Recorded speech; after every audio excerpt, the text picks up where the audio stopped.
I call to order the April 12th meeting of the Iowa City Board of Adjustment. May I have a roll call of the members of the board in attendance? Baker? Here. Carlson? Here. Parker? Here. Russo? Here. Swigert? Here. At this time, I would like to read a statement describing the board and our procedures. The Board of Adjustment is a quasi-judicial body created by the City of Iowa City according to state statutes. The board's purpose is to decide on applications for variances from the zoning ordinance, appeals or decisions of city officials, and applications for special exceptions requested under the zoning ordinance. The Board of Adjustment is an independent volunteer board made up of Iowa City residents and is not part of the city administration. We are assisted in our work by the city attorney's office and by planning staff. Prior to this meeting, board members received the materials submitted by the applicants, the staff reports, and reviewing the application, and any correspondence submitted by members of the public. Board members have not discussed the application or its merits with each other, staff, the applicant, or any other member of the public in advance of this meeting. All consideration and discussion by the board takes place in open meeting here tonight, where we also have an opportunity to hear from the public. The board bases its decisions on facts and evidence allowed by city code presented in open meeting. Concise and truthful testimony helps us a great deal in our decision making. We ask that if you wish to speak, that you come to the podium, print your name and address on the sign-in sheet, and speak clearly into the microphone so your testimony can be heard by all present and by our minute taker, as all testimony becomes part of the public record. We ask that the proceedings be orderly, and when you are testifying, you address your remarks to the board. If this hearing becomes lengthy, we may ask that testimony be focused on new facts or on information not only presented. The order of proceedings for each application will be an oral report by staff summarizing the issues of the case and staff's recommendations, an opportunity for the applicant to speak, an opportunity for other interested parties to speak for or against, an opportunity for final statements and arguments by the applicant and staff. The board will discuss the issues and evidence, state its findings, and vote on a motion. Motions are always made in the affirmative. Okay. I will open the public hearing for Appeal Item APL 23-0002, an appeal submitted by David Moore to overturn a decision of the building official to extend a building permit for a single-family home at 319 North Van Buren Street, alleging that the proposed building does not meet setback and other requirements of city code. Okay, Madam Chairman, at this time, I'm going to have to recuse myself from this particular issue because of prior correspondence and communication with the applicant, so it would be inappropriate for me to sit in on this. So I'll be back for the second half. Thank you. We accept that. Thank you. And we do have a replacement member that from our, Tim Weitzel, from our Board of Adjustment procedures to allow a full board to hear the appeal as well. So Tim Weitzel will be sitting in as well. Okay. Do we want to speak about the staff, who the staff is tonight, and the attorney that is guiding us tonight? Yeah, I'd be happy to give some background information and then turn it over to staff. So because it's an appeal where it's a decision by the building official, I am only acting as the capacity of the secretary of the board. And we also do have an independent counsel tonight for the board. Grant Leentz of the City of North Liberty has agreed to step in, so we really thank him for that. Along with Tim, of course, for agreeing to step in as well. In terms of background, I was really just going to share the aerial and the zoning maps. And then with that, Danielle Sitzman, who's the building official, which is the official that made the determination, is going to actually present as staff. So, and Bryce, you can see the screen, correct? Yep. Great. So the subject property is 319 North Van Buren Street. It's in the near and north side neighborhood of Iowa City. You can see that it's currently a vacant lot. Could you turn the lights down a little bit? Absolutely. Thank you. Is currently a vacant lot surrounded by residential uses. The zoning is single-family neighborhood stabilization, or RNS 12, which is the same as lots to the west, north, and east, but the lots to the west and north also have a conservation overlay as well. So that's part of the zoning. The property to the south across the alley is zoned CO1, or commercial office, due to proximity to Mercy. And with that, that was just the context I wanted to provide. I will turn it over to Danielle Sitzman, who will present as staff. Thanks, Kirk. Good evening, members of the board. My name is Danielle Sitzman. I'm the Development Services Coordinator for the City of Iowa City, and I'm presenting information from the staff report primarily. So I won't go over what Kirk just did, but which was to set the context of where this lot is located and its current status and zoning. So Kirk, you can go past this slide to the next one. Kirk did mention this is in the RNS 12 Neighborhood Stabilization Residential District. I will just say that Table 14282 of the zoning code includes the land uses allowed in this district. They include household uses for single family, and the proposed use in this building permit situation is a household living use in a detached single family dwelling. And then go ahead, Kirk, to the next slide. This shows the site plan for the submitted building permit. On the right is the outline of the footprint of the building. On this slide, to the top of the slide would be north. And as I said, again, this just shows a detached single-family dwelling, otherwise known as a house. Go ahead and skip ahead, Kirk. This shows that same site plan overlaid on the aerial image. And one more, Kirk. This shows in green and orange the footprint of the building in orange and the remainder of the lot in green, just for context. Go ahead to the next slide. So this slide is split out into two parts. The left-hand side is a south elevation, so looking at the proposed building from the south side. The right-hand side, where it's color-coded yellow, is looking at the building from the Van Buren or east elevation. The lowermost story of the proposed building is considered the ground floor, first floor of the building by the zoning code and is labeled on the plan set as lower level. That's sheet 5 of the building plan set. It also was included in your packet. The plans show an entry door to be located on the building facade adjacent to North Van Buren Street, which is the primary street frontage on the ground floor, first floor. So I can point that out for you here. The building entrance is about here in the middle of the facade that runs along Van Buren Street. So you can see it here in this elevation, and it would be here, but sideways facing in that elevation. The entry door opens onto the ground floor, first floor living space, and the ground floor, first floor is connected to the rest of the habitable space of the dwelling. The south-facing entry door is the principal means of access to the single dwelling unit proposed to be on this property.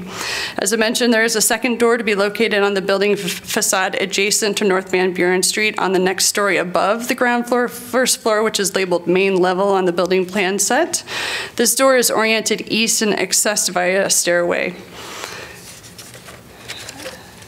I have two more slides, Kirk, but I think we can skip past them since they're the upper levels. They were just included to highlight the stair if we needed to, but let's just skip past the next two. So as far as appeals, the staff memo and my following remarks are a response to the relevant zoning codes that are to be reviewed by the Board of Adjustment. The Board of Adjustment hears appeals when there's an alleged error in the zoning code or any zoning ordinance.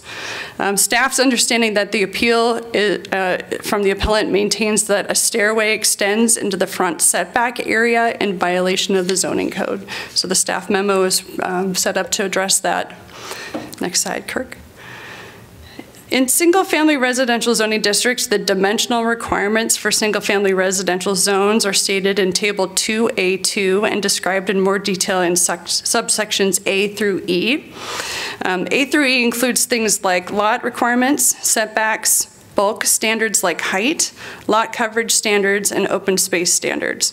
As I just said, subsection B is solely about setbacks for principal buildings. It states that the minimum setbacks for principal buildings create the required setback areas within which principal buildings are not allowed, except for certain building features as specified in the subsection indicated here. Subsection 4 is the section which contains the specific building features which are exempted from the prohibition of B, or in other words, are allowed to be in the setback area. They're labeled as building features permitted within the required setback area. It contains 5 subsections itself, little a through little e, each of which name the type of feature permitted and lists any stipulations on those permissions. For example, and if you want to follow along with this, I'm going to be reading from page 21 of the packet, which is the code itself. So for example, little a lists awnings, uncovered balconies, bay windows, belt courses, buttresses, canopies, chimneys, cornices, sills, and other similar features, and then further explains where and by how much they may or may not extend, so in which yard and by what measurement. Little letter B lists enclosed porches, covered decks, covered patios, unenclosed and screened-in porches, and then further explains where and by how much they may or may not exceed those setbacks. Little letter C lists fire escapes, and then further explains where and by how much they may or may not extend. Little letter D lists stairways, and then further explains in what context they may not extend and where. Little letter E lists stoops and wheelchair ramps, and then further explains in what context they may be used, and where and by how much they may or may not extend. So there's some symmetry in this section where in each of these little letter A through E, they list the item and then explain further where and by how much or in what context those things may be allowed. Go ahead to the next slide, Kirk. This slide shows the setback area, which is between the 2 red lines. Thanks, Kirk. The building plans show a detached single-family dwelling with 3 stories, again showing that footprint here in outline. The subject property qualified for setback averaging, which results in the minimum front setback area of 9.8 feet. The required front yard setback area is the area between the street side lot line, which is along North Van Buren Street, and a line drawn parallel to the street and west of it 9.8 feet from the street. Within this required front setback area, principal buildings are not allowed except for certain building features which I just read through, contained in that code section. Next slide. Again, on this slide, number 4, building features permitted within the required setback area allows some building features to extend into that setback area under the specific listed stipulations. Next slide, please. Subsection D, which reads, stairways that function as the principal means of access to dwelling units located above ground or first floor of a building may not extend into any required setback. It lists stairways as an allowable building feature in the required setback area, and then further explains in what context they may not extend and where. Staff's reading of the code, based on context and structure, is therefore, if the stairway does not function in the context of being the principal means of access to dwelling units above the ground floor, first floor, then it is not limited in location or encroachment in any other way. The stairway, while it does access the level of the building above the ground floor, first floor, is not the principal means of access to the building. The principal means of access to the building is the south-facing entry door on the building facade adjacent to the North Van Buren Street. Therefore, the stairway can extend without limit into the front yard setback area. That concludes my remarks regarding the memo.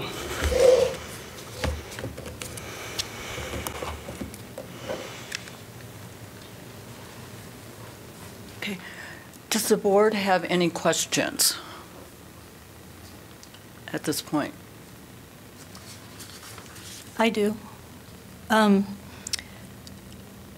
did you determine that? Could you step back up to the podium? How did you determine that the primary street frontage is the door that faces the alley? Included in the staff memo is a series of definitions out of the zoning code. Primary street frontage is one of those things, one of those definitions. Let me find it for you.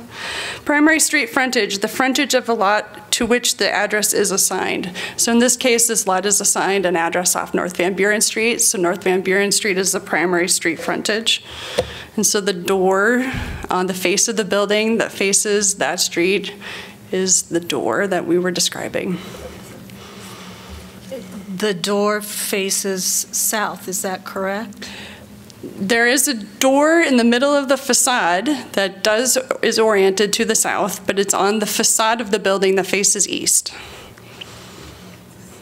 We would say the door orients south and opens out to the south, but is in the middle of the center of the facade facing east, or the primary frontage of North Van Buren Street. Okay, in the definitions, in the city definition code, the code definitions, how is the main entrance described to a residential building? There is no definition of primary entrance in the code. That is not a defined term. Well, just to explain, I found the definition in 14-9A definitions. Main entrance to a residential use. Does that not exist? I don't have my code book in front of me to verify that, but it was not one that I found in my research. Okay, it says main entrance to a residential use, the primary entrance located on the exterior wall of the building used by residents of a dwelling to gain access to their dwelling unit. Such an entrance is typically located on the street-facing wall of the dwelling. An entrance to a dwelling from a parking garage is not a main entrance. So I didn't catch the code number to verify that's coming from the right section of the code for the zoning district. 14-9A-1 definitions. That's just general definitions, Kirk? Yeah. Okay. So I guess what I would say is that, I don't have it in front of me, but it sounds like you're describing the wall facing Van Buren Street, which the door is on that face of the building. So, I mean, I think that's open for the board to discuss what that means, but staff has interpreted in this circumstance that door on the main floor, ground floor, although being south-facing, is on the east or primary facade, building facade. Okay, thank you. Mm-hmm. Go ahead. Go ahead. No, Mark, go ahead. Can you speak in the mic? Pardon? Can you speak in the mic, please? Correct me if I'm wrong, but the facade facing Van Buren is undisturbed. The door is on a wall intersecting the facade. Am I correct? Kirk, you want to pull up the cut through of the building? That might help.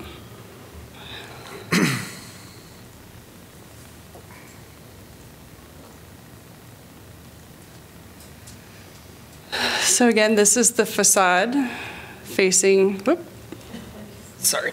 it's all right. This is the facade facing Van Buren Street, and the door is located in the middle of the facade. It has some articulation to it, so it does come in the width of the door before proceeding south.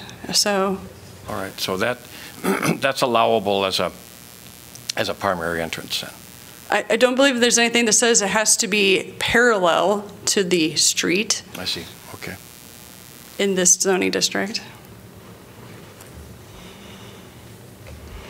I'd like to know the definition of a stoop.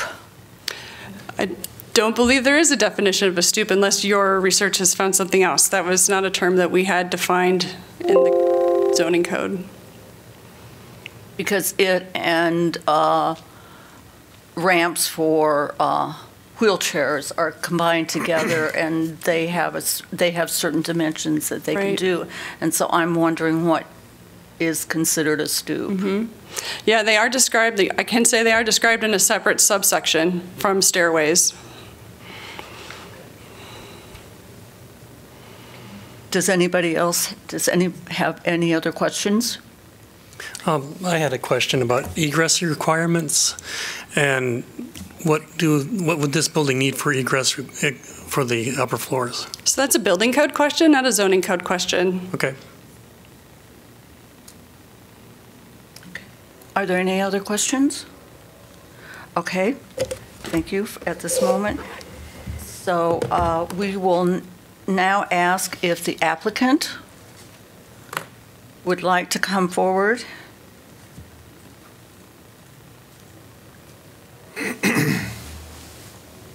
I'll sign in, but I'll introduce myself first. My name is Susan Chalot, and I am the first of a number of representatives of the applicant, Dave Moore, who are going to address you briefly this evening. Thanks. Hang on. Is Dave not going to? Yes, he will. Yeah. We would really prefer Him to come first?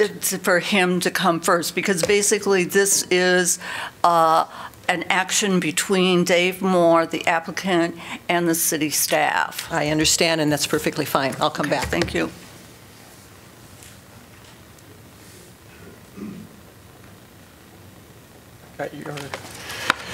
Hi, my name is Dave Moore, and I'm the person who filed this appeal with the board. I've lived for 40 years at my house at 425 East Davenport Street, which is on the same block and just around the corner from the property where we're talking today, 319 North Van Buren. In 2021, Prestige Properties filed its first building permit for this parcel. I was part of a group of neighbors who were concerned at that time that the structure then envisioned for this very small and narrow lot was oversized. It did not fit the character of the neighborhood and the surrounding homes, or in fact the code.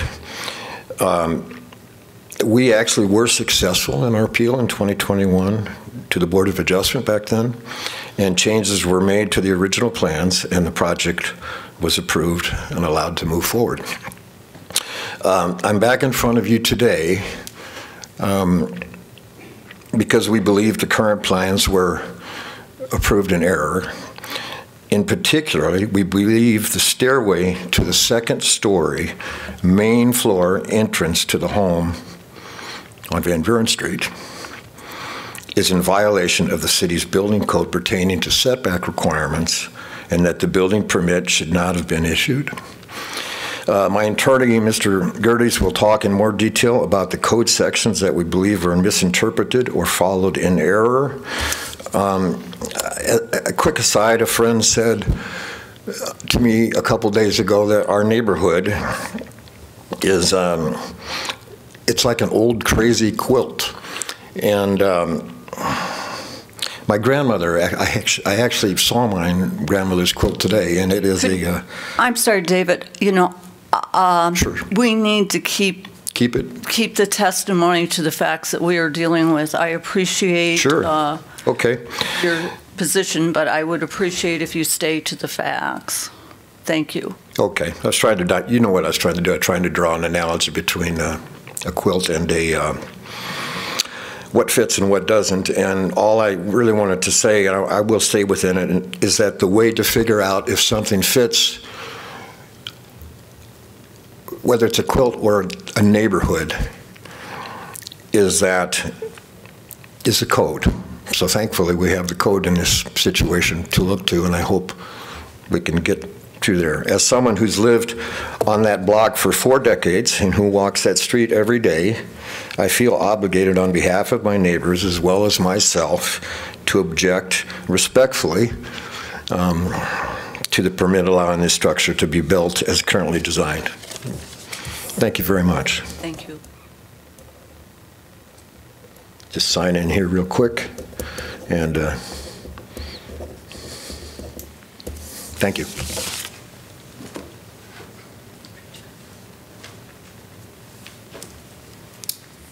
Again, I'm Susan Shallow, and I'll try to make this quick and stick to the facts. We have a brief presentation. Kirk, you're going to queue up for us? Yeah, I got it. This first slide is a bit of a placeholder for you, and Attorney Gerdes will address this question a little bit later. We would like to suggest, because the city's website has been down when trying to access the Board of Adjustment agenda for much of the weekend into Monday and actually this afternoon, that might warrant a hearing delay because neighbors were not able to access that information close to this hearing. But that's a placeholder. We'll come back to that. We just wanted to kind of get that in the record. But we can go on with the actual presentation now, if you will. Okay, the next one up. So I want to put this in a little human context. I think you're all familiar with what the North Side looks like. This is a typical streetscape in the RNS 12 neighborhood, taken right around the corner from the property that we're talking about today. You'll notice that the sight lines are pleasing, and the setbacks, which we also know as front yards, allow for pleasant views and conform to the city's code, which says they should conform to the general building scale and placement of structures in the neighborhood. We think those front yards are important, and they provide sight lines that are not only safe but pleasant and allow people to interact and talk to one another. So let's take a look now at these the drawings that you've seen already, and I'll go through these relatively quickly because the staff member did put them up. Next slide is that south-facing entrance of this building that we're talking about with the door that was referenced that clearly is facing the alley, whatever wall that it's on. Next slide is, again, that's the east and west faces of this first proposed building with the entryway on that stairway that cuts back and up to the second floor, which is the main unit of this structure, the main dwelling unit. Next slide. We've done some highlighting here to, again, call attention to the fact that what is referred to as the principal entry that faces the alley is actually kind of under and hidden by those stairs that are facing Van Buren, which feels to us like the principal entry of the building. I think this highlighting also shows you, again, how much further that stairway extends into the setback, which seems pretty severe. Next slide. When this building was originally okayed back in February of 2022, it was done so when there was no entry door on the alley. But the stairs were there, and it was permitted at that time. And this is just an image of that permit that was issued in February of 2022. And then changes were made subsequently to add that door. Next slide. Again, this was the original without a door on the alley. Next slide. Same on the east-west elevation. And next slide, I think, is just the floor plans. Again, where the door was not, this was originally a bedroom. I think it's an office now that door, the alley door, leads into. And then my next slide I want to linger on just a bit. This is, if you're standing in the alley looking north on Van Buren, this is what that stairway is going to look like with the door that's inset. And I think you can see right away how different that is from the streetscape that we just saw along Davenport Street around the corner. We believe that this stairway it obstructs sight lines for motorists and pedestrians. I think it's a bit of a hazard besides just being sort of aesthetically not pleasing, and it's a disruption of our traditional streetscape. So my final slide, we go back to the beginning and just repeat that we really hope the board will accept this appeal and not permit the staircase to be built on this building. And we're also concerned that if you do go ahead with this design, it's going to set a precedent for double stairways on the fronts of buildings throughout the north side, and that's not something we want to see. So I thank you for your time and happy to answer questions, but Attorney Gerdes, I think, will get into the nitty-gritty of the code. Thank you. Does anybody have any questions for her from the board? Does the board have any questions for her? Okay, thank you.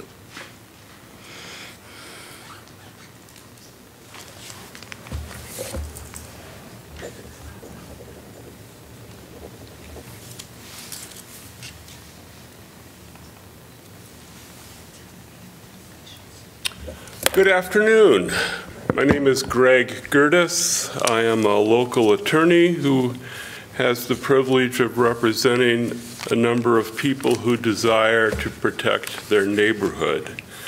As a procedural matter, I would like to comment on what the previous speaker first discussed, and that's the problem with the website.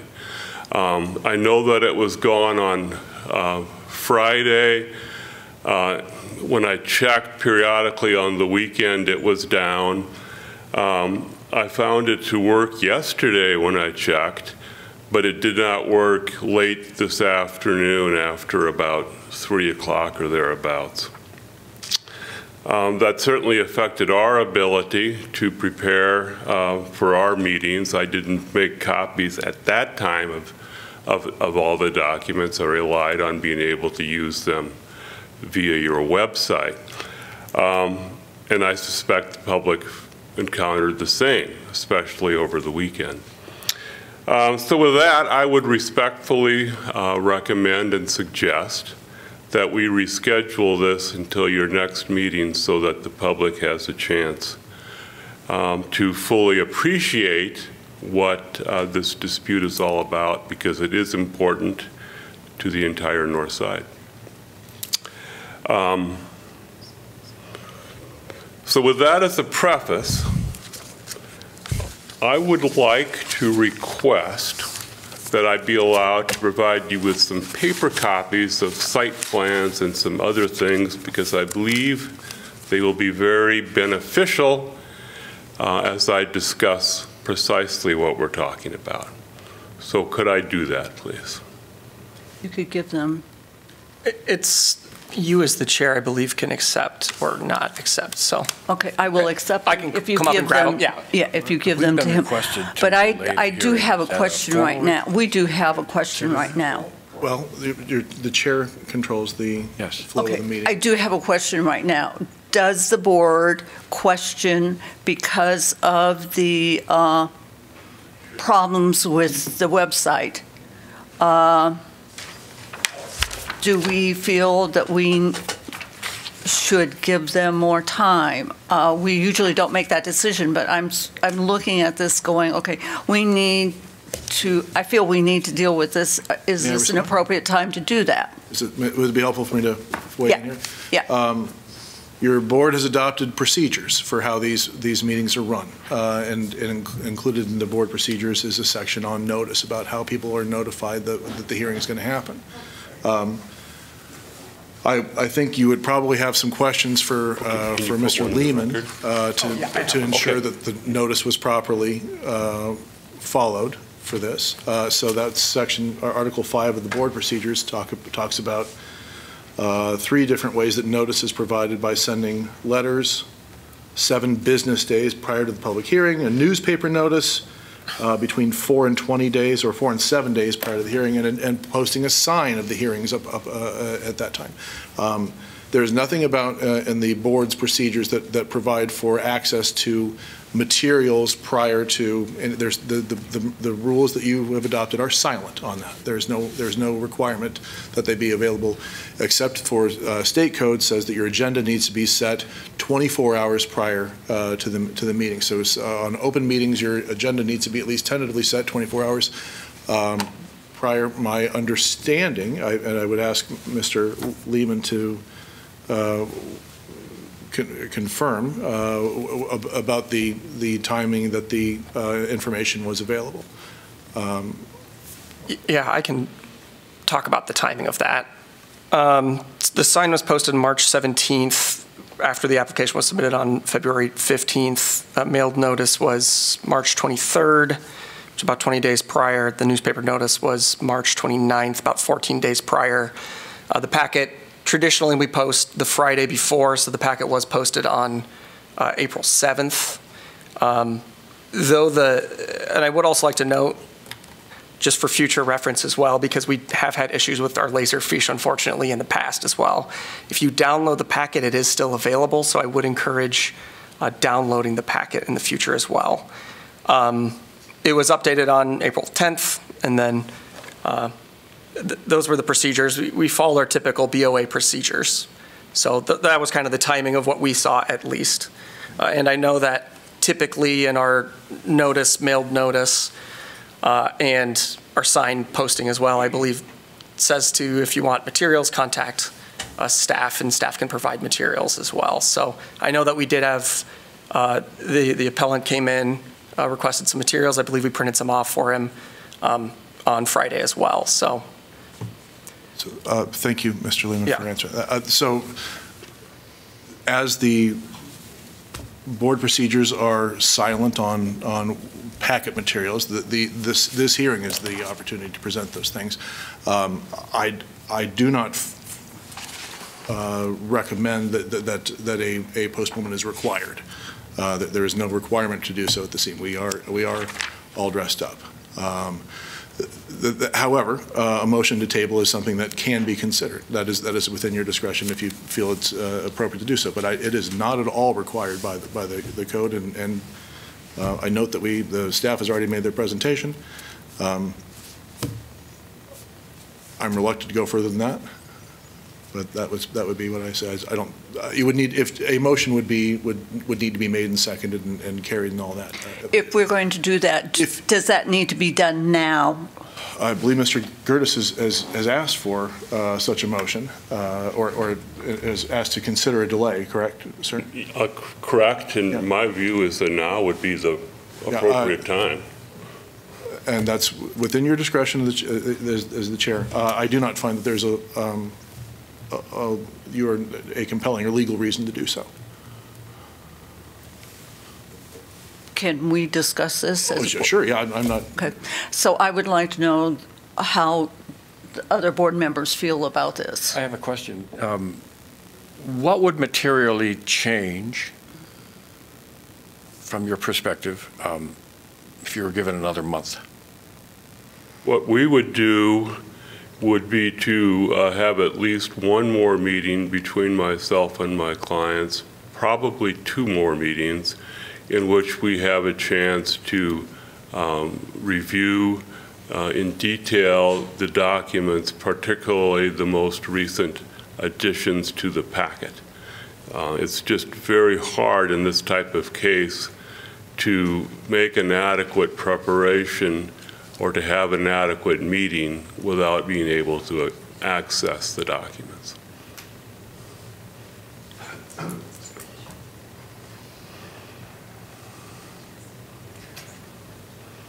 Tim, do you have any comments? Well, I can see how it'd be frustrating. I'm not sure where we are in terms of they've had a chance now to hear the staff's proposal, and now they're asking for a postponement. So if we postpone it, are we giving them an advantage because the staff has already? Sure.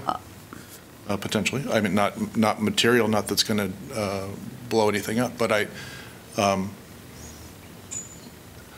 I wouldn't characterize it as a second bite at the apple, but I think this is the day of the hearing, and there's nothing. There's no legal basis in the rules that this body has adopted that would warrant or compel a continuance. You can do that, but I'm not advising you to do so. I'm not advising you against either, to be clear. But just so you know, that there's no requirement to do that. if the website had been functioning,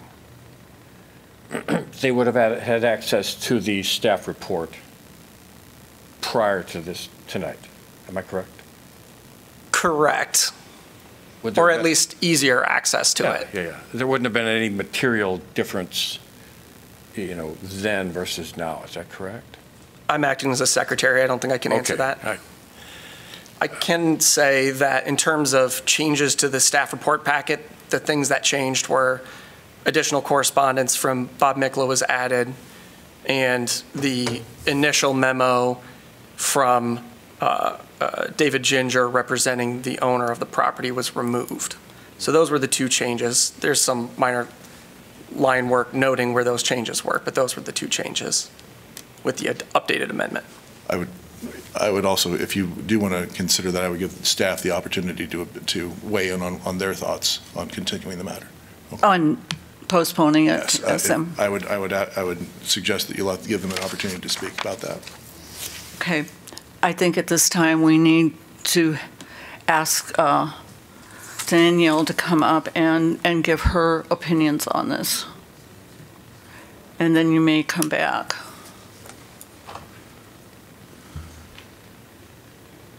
Just real briefly, Studio Lake Assistant City Attorney, there is a stop worker on the owner's property that would delay it. Another option would be is not necessarily delay it for a month. You could meet any point in time. Right. 2 weeks from now, a week from now, and so on and so forth.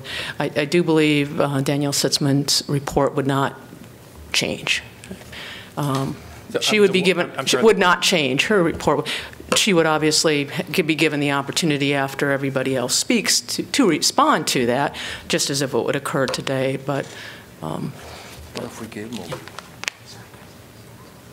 Okay, so basically, the only new information that was put in from the 7th until now was Bob Michelob's letter, and the fact that the lawyer for the builder asked to have that removed. Those are the two major different things those that have were the happened. updates to the packet. Otherwise, the packet would have been the same. And Madam Chair, another question is whether the board has had opportunity, were there any members of the board that were not able to review the materials in advance? I downloaded it with the PDF. So I downloaded it too after calling Kurt. So, I mean, notwithstanding that there was a notice given and posted and mailed and to everybody within 500 feet, that this was going to be happening. And so,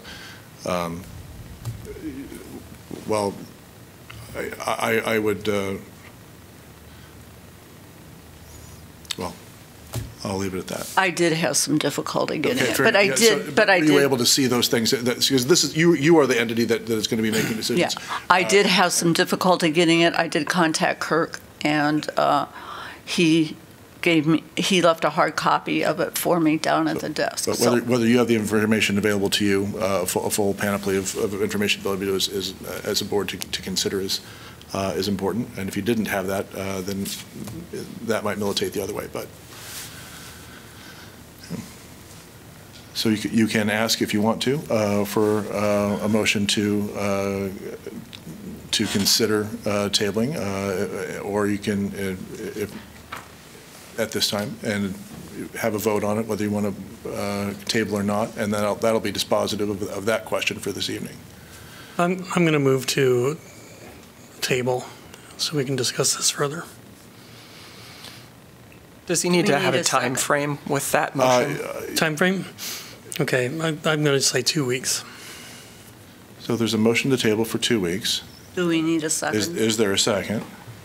I'll second it. Right. And then you would want to have some discussion here about that now, and then this would be a yay or nay vote, right? I think a week. A week? Let's move this along. I think a month is too long. I know that they have been having some problems with their website.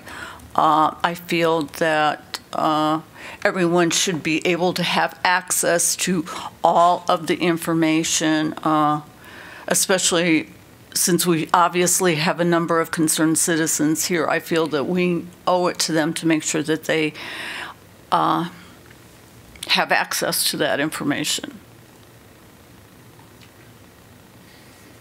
So you would want to have if you have a motion that's to table for 2 weeks, I think you can construe this as a motion to amend that motion to a table for 1 week. Is that what I heard? No, Yes. I think 2 weeks 2 weeks, would be I'm okay. sorry. Yeah.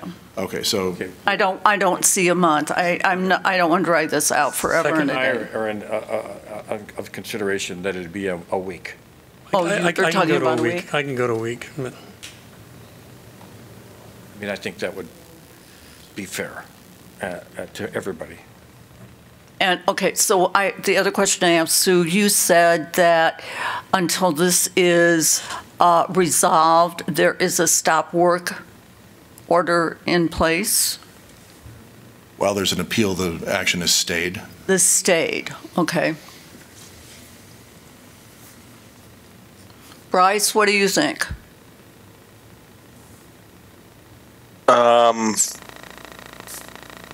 I do not feel like we need a continuance or a motion to table, but the motion is on the floor, so. So to clarify, I will make that a 1 week table. We'll meet again in 1 week. Okay, so do we need to do a roll call vote on that? Well, so just to clarify, we probably need to set a date and time then, or do we do that later? Well, 1 week from tonight, same bat time, same bat channel, right? So we can't use Emma Harvett. We can do 5:15, and I'll let you know what the location is when I can find it. The information would be published in the same method that it is. So continued issues with Laserfish will cause the same issues. But so what I'm hearing is 5:15, April 19th, Wednesday, April 19th, 5:15. Well, Kurt, is information or, letters, et cetera, is that cut off at this point? In other words, we're not extending that open period. No, you are. The entire hearing will be open. I People see. can continue to submit correspondence. I see. You'll still have people speaking at the next meeting as well. That would enter the public record as well. So you wouldn't close the public hearing. Okay, so do you want to go over that again? So we could close the public? No. No. We can't close the public hearing. So it would continue on, and anybody who wanted to include more information would be able to do so. Through the public hearing that would start April 19th, Wednesday, April 19th at 5:15, location TBD.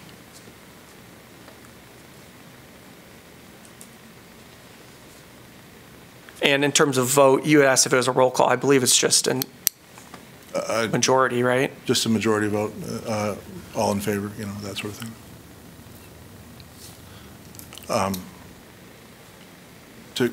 Are we ready to Well, vote? Mr. Russo, I think you said yes instead of second. I'm sorry, what? You said yes when she said 2 weeks instead of second. I want to just make sure. Yeah, I was seconding Okay, the motion for a 1 week extension. okay. 1 week. So- 1 week. Okay. So is there a vote? Are you ready to vote? Yeah. Yeah. All those in favor of continuing this item for 1 week until April 19th at 5:15 at a place to be determined, please say aye. Aye. Aye. Okay. Nays? And any opposed? Any opposed? Nay. One.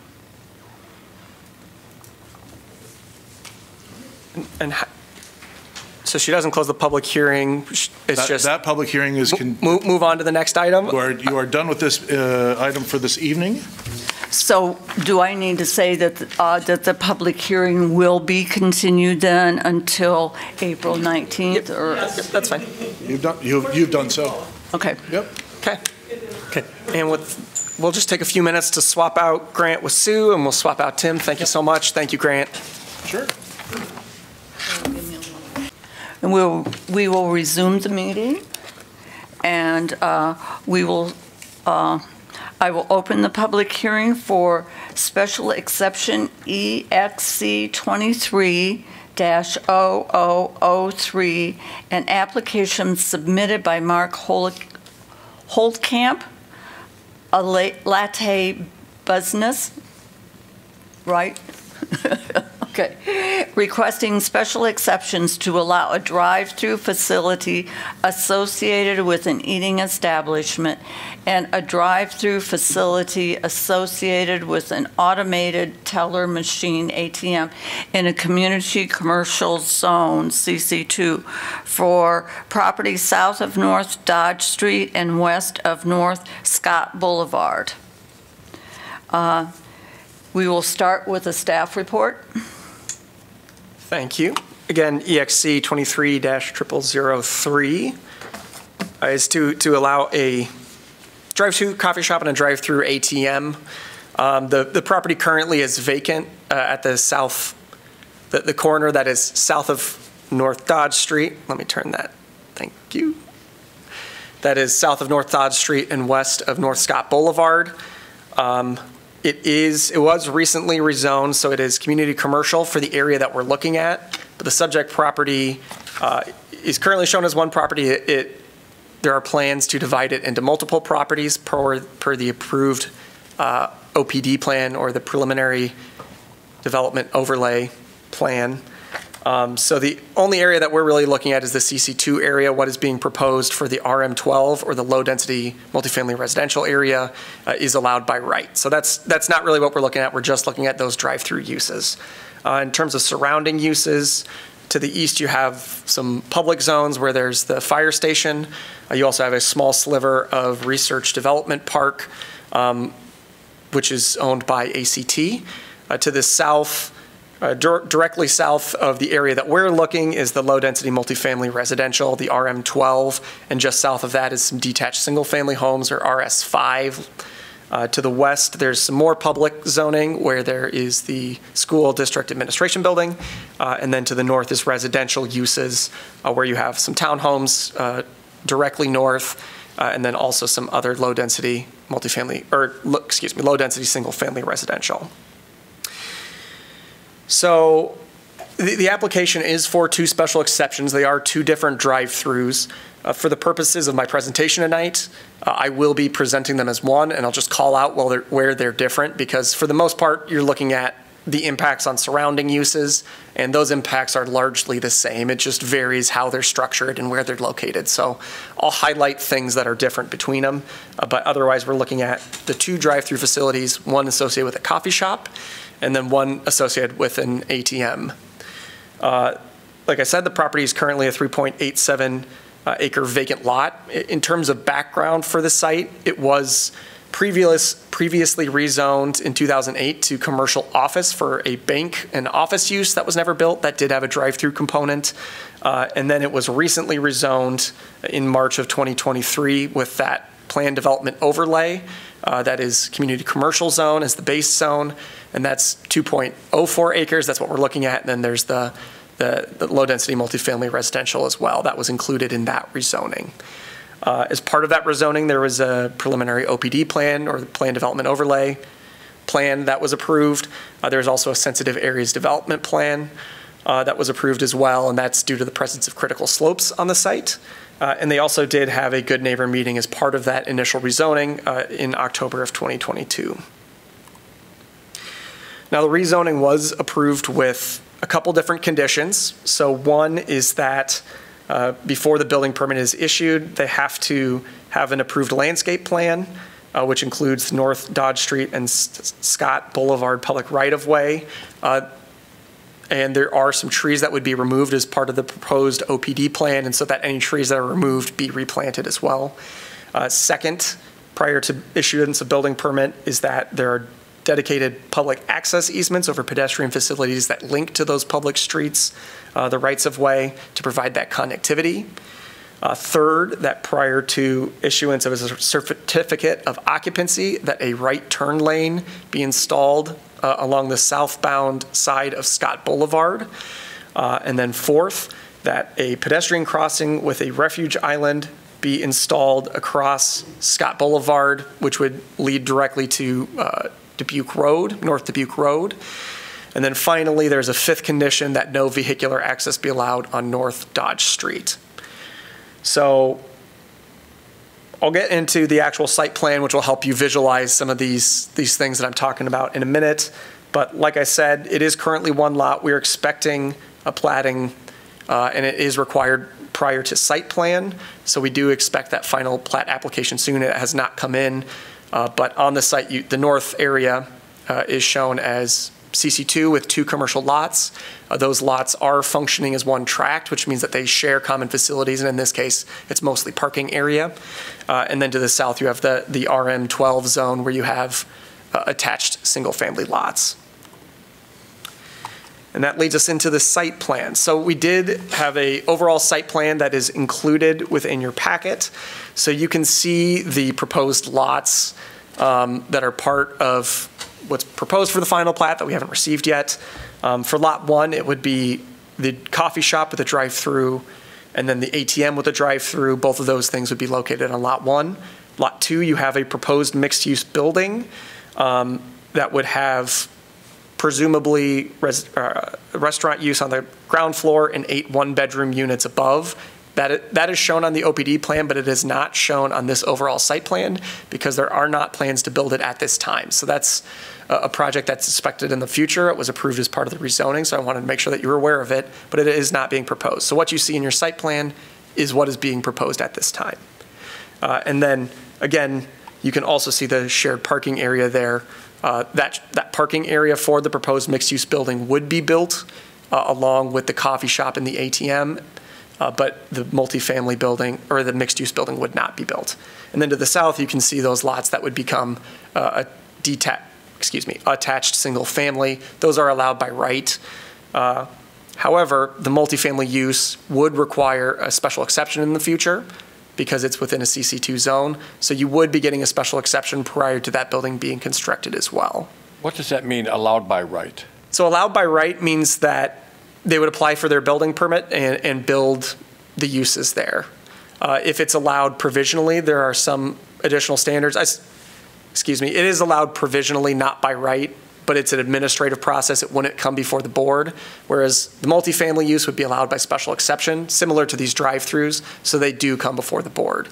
So in this case, what you're approving is the overall site plan that's before you that would have the coffee shop, the ATM, those drive-throughs, and that parking area.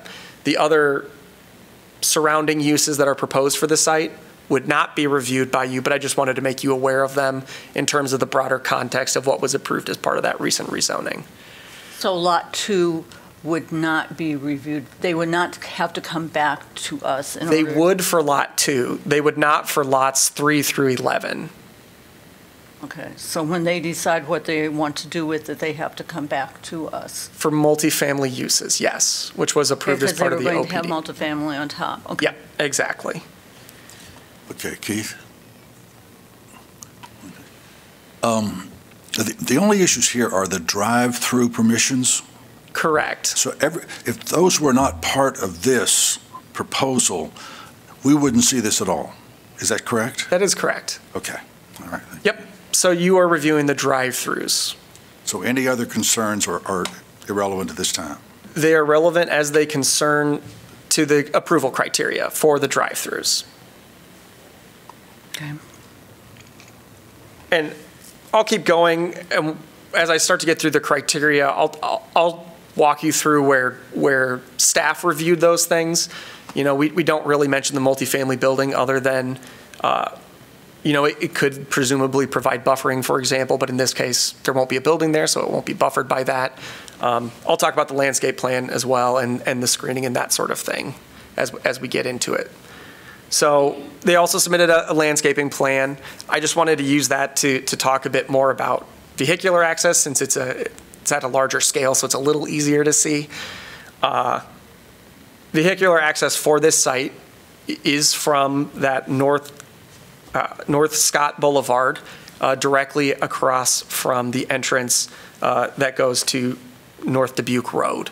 So it basically forms a four-way intersection where on one leg you have North Dubuque Road, you have Scott Boulevard as a through intersection, and then you have this access point that would lead into the proposed commercial development. That doesn't exist now, though. There's no curb cut there now, right? No, there is no curb cut there now. So that's being proposed as part of this. You can also see this is where they show the right turn lane that would also be along North Scott Boulevard. It would essentially be as you turn right off of North Dodge Street, moving southbound on North Scott Boulevard, there would be a right turn lane there to enter the proposed commercial development. So that is also shown on the overall site plan that was submitted as part of this. How is that created? Is it created out of existing? So they would have to build it. But I mean, is it on existing right-of-way? Yeah. I believe it is mostly on I believe it is all on existing right-of-way. The thing that gets shifted is the sidewalk would have to be moved. All of this would happen as part of the project. And it would also be finalized during final plat review. So that's where the city actually receives its construction drawings to say, you know, this is the road width, this is your pavement depth, all those things. This is just to approve a drive-through use. So again, they wouldn't be able to construct it yet at that point. It would still go through final plat review, site plan review, building permit review. This is the only image we have of the structure itself, correct? Correct. There's no other? Just the site plan and the landscaping plan. Okay. Yep. Because we're looking at the approval criteria.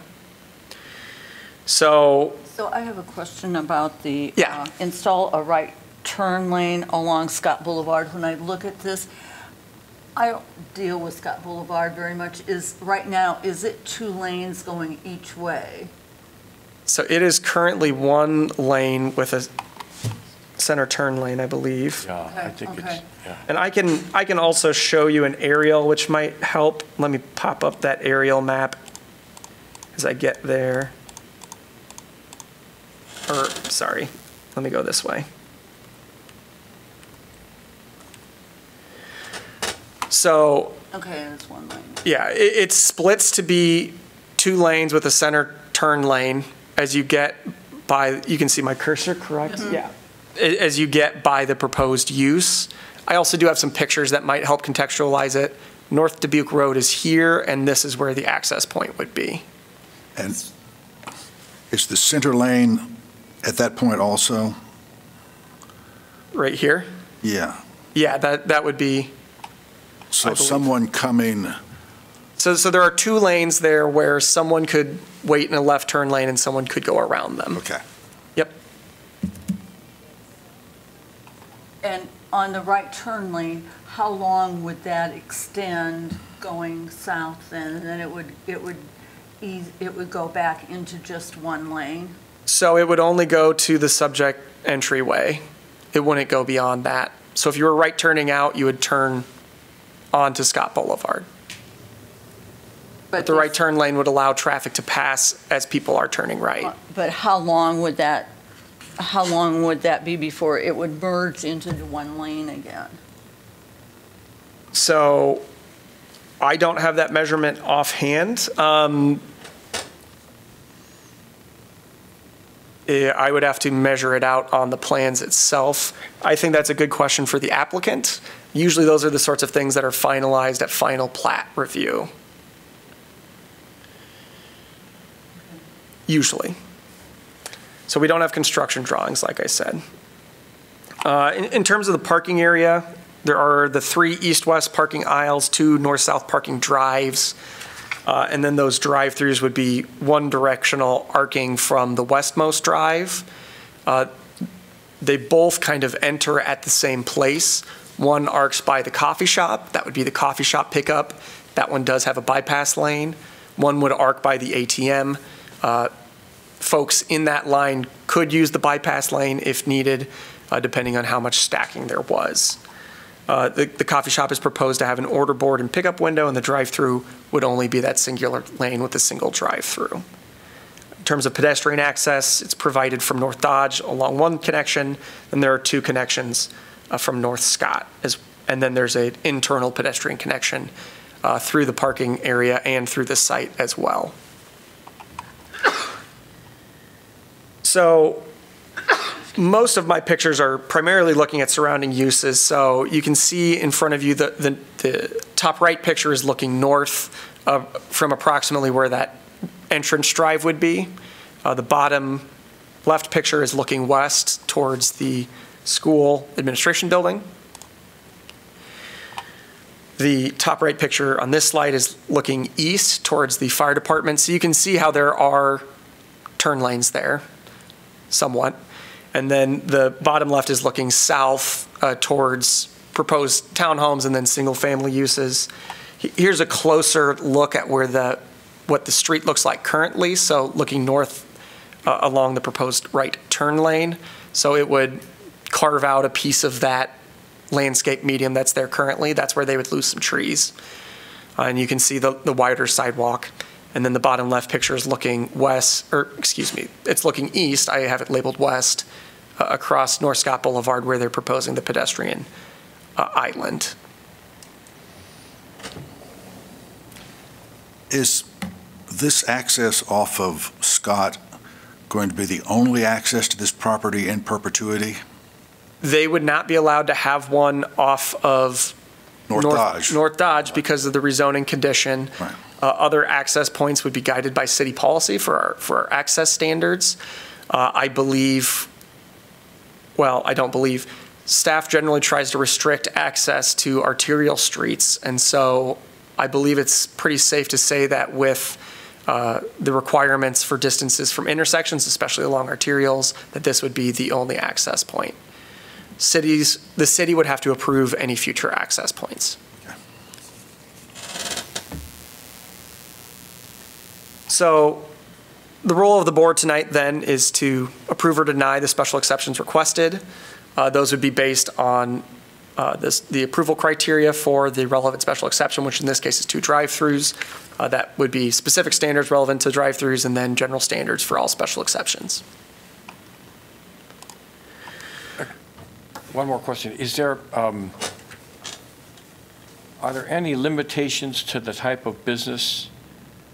In other words, right now there's a coffee house, but can that, if, for instance, something happens or they sell it, can it become something else? So it would be guided by the uses within the zone. CC2 zone is a pretty broad zone. It allows a wide variety of commercial uses. Residential uses would require a special exception, as I've noted, as is going to be required for the mixed-use building. There are additional standards where if there are changes to the plan, because this is a plan development overlay, it would likely require a rezoning unless it conforms to the plan. So there could be different uses that occupy the building. Likely, the buildings would have to be pretty substantially similar. If the drive-throughs were ever or if they were ever expanded in the future, that would trigger a new special exception. So it's more restricted because of the zone. The site layout is more restricted than it typically would be, which I guess I should have also said for the access point. It's an OPD plan, so they couldn't make any substantial changes. But there could be different uses, yes, as allowed within the zone. So the first set of, like I said, I'm going to handle the specific criteria at the same time, like I did for the general criteria in the staff report. The general criteria are all the same in terms of findings. The specific, there's some differences. I'll highlight those.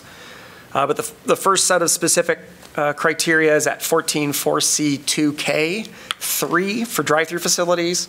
The first kind of subset are related to access and circulation for the drive-throughs. First, that wherever possible and practical, drive-through lanes shall be accessed from secondary streets, alleys, or shared cross-access drives. In this case, the proposed drive-throughs associated with the coffee shop and ATM would be accessed from the shared drive through the parking area. It wouldn't be accessed directly from North Scott Boulevard, and there wouldn't be able to be access off North Dodge Street as a condition of the rezoning, so staff does find that that criteria is met. Second is that to provide for safe pedestrian movement, the number and width of curb cuts serving the use may be limited. Again, access to the proposed commercial lots would be from the single curb cut on North Scott Boulevard. It's aligned with North Dubuque Street to form a 4-way intersection. and the curb cut to access the property will maintain a safe pedestrian movement in the same manner as you see on the east side of the street with North Dubuque Street, where you're going to have a crossing there.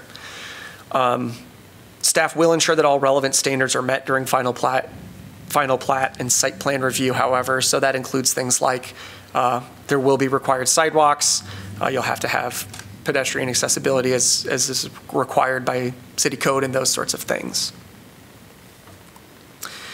Third is that an adequate number of stacking spaces must be provided. The recommended for eating establishments is 6 spaces. The minimum recommended for non-eating establishments like banking uses is 4 spaces. So the coffee shop includes a single drive-through lane that passes the order board and pickup window in addition to the bypass lane. The ATM includes a bypass lane that can be used by those waiting for the ATM. And based on those minimum recommended standards in the code, staff does believe that this criteria is met, which is that there are 6 shown for the coffee shop and 4 shown for the ATM. That being said, sometimes those are the minimum recommended amounts. As the board, you might have specific concerns related to a specific area. In this specific case, there is pretty substantial room for overflow within the parking area that would prevent it from backing up into streets that might compromise traffic safety. So staff believes that that also helps further bolster that case for the minimums in this case. But staff does believe that that's met. Fourth is that sufficient on-street signage and pavement markings be provided to indicate direction of vehicular travel, pedestrian crossing stop signs, no entrance areas, et cetera. In this case, the site plan shows directional arrows in the drive-throughs and the parking areas as well. It shows directional signage for the drive-through and also a do not enter sign at the exit. And the site plan does show where pedestrian routes are demarcated where they cross these internal drives, which does also help improve the visibility of pedestrians crossing, which improves pedestrian safety. That being said, staff does recommend that as a condition of approval that the pedestrian routes be permanently demarcated using integral dyed concrete, alternate paving materials, or other permanent methods. And staff recommends this to ensure that that pedestrian safety continues to be preserved in the future. In some cases, if you use surface paint, for example, that wears away and then you don't see it. So that's why staff makes that condition for permanent materials. But staff does believe with that criteria that with that condition, this is met. Fourth, the next set of criteria or sub-criteria, whatever you want to call it, there's lots of in drive-thrus, is related to the location of the facilities. So the first is that the drive-through lanes, service windows must be located on a non-street facing facade. In this case, it is located on a non-street facing facade for both the ATM and the coffee shops. The staff believes that this criteria is met. And then second, that those drive-through lanes are set back at least 10 feet from adjacent lot lines and public rights-of-way, screened from view to those standards as well. So in this case, again, both the coffee shop and ATM are set back well over 10 feet from adjacent lot lines and public rights-of-way. The coffee shop is set back around 75 feet from North Scott Boulevard and North Dodge Street. It's more than 30 feet from adjacent lot lines. The ATM is set back even further because it's further from the street, and again, 30 feet from adjacent lot lines. In this case, there is a lot line shown on the overall site plan that was submitted that goes through the middle of the parking area. When you are considering uses as a tract where they share a parking area like that, you would treat that as a single lot. So in this case, I'm looking at lots 1 and 2 as being where the lot lines are located. That is the tract that staff is looking at in this case. So that does add a wrinkle. I just wanted to make that clear that those are the lot lines I'm looking at.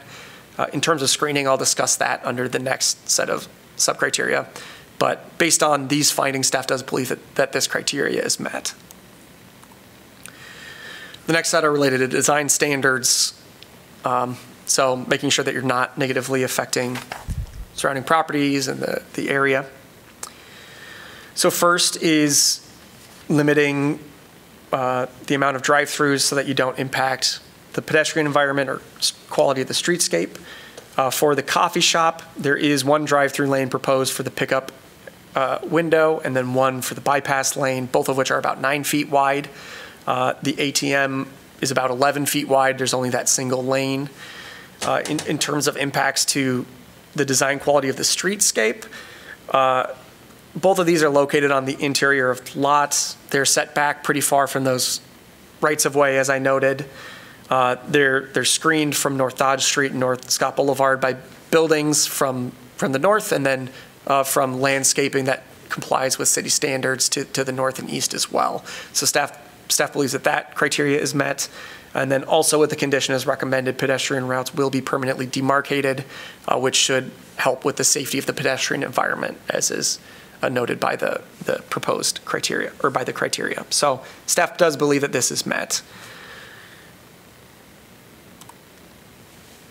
The second sub-criteria is that they have to be screened from adjacent streets and adjacent properties to the S2 standard, but if it's for residential properties, then it's to the S3 standard.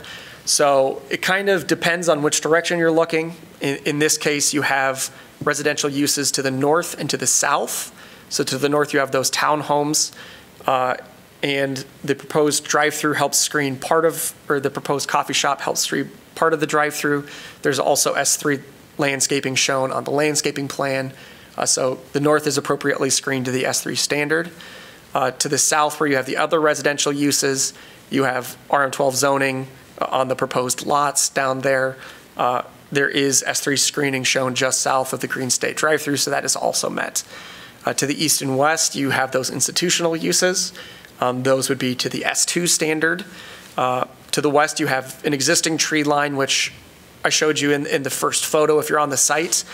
They're not adding landscaping to the west, but that tree line far exceeds what's required for an S2, so staff finds that to be met. And then to the east, they are showing S2 screening. In their initial submittal, and I think if you look at the neighborhood letter that was sent out, it does show that multifamily building there, which would also screen it. In this case, because that's not being built, you cannot consider the building to screen it, but they do show adequate landscaping regardless of that. So with that, staff does find that this criteria is met. On the institutional uses located to the west, there are those trees. Yes. Is there a possibility that at some point those trees will be taken out? And if so, then who would have to deal with the screening? Sure. So that's a great question. If the trees were taken out, I believe that they are in a conservation easement. Okay, I didn't know what their thing was. Yeah. But we don't have easements delineated at this point, primarily because we don't have a final plat yet. So usually you get easements and kind of those legal encumbrances at the time of final plat. However, that is where their steep slopes are located. So there's some protection for the steep slopes. There could be a condition, if that's a concern, that this be located within a conservation easement and the trees not be disturbed or something to that effect as well.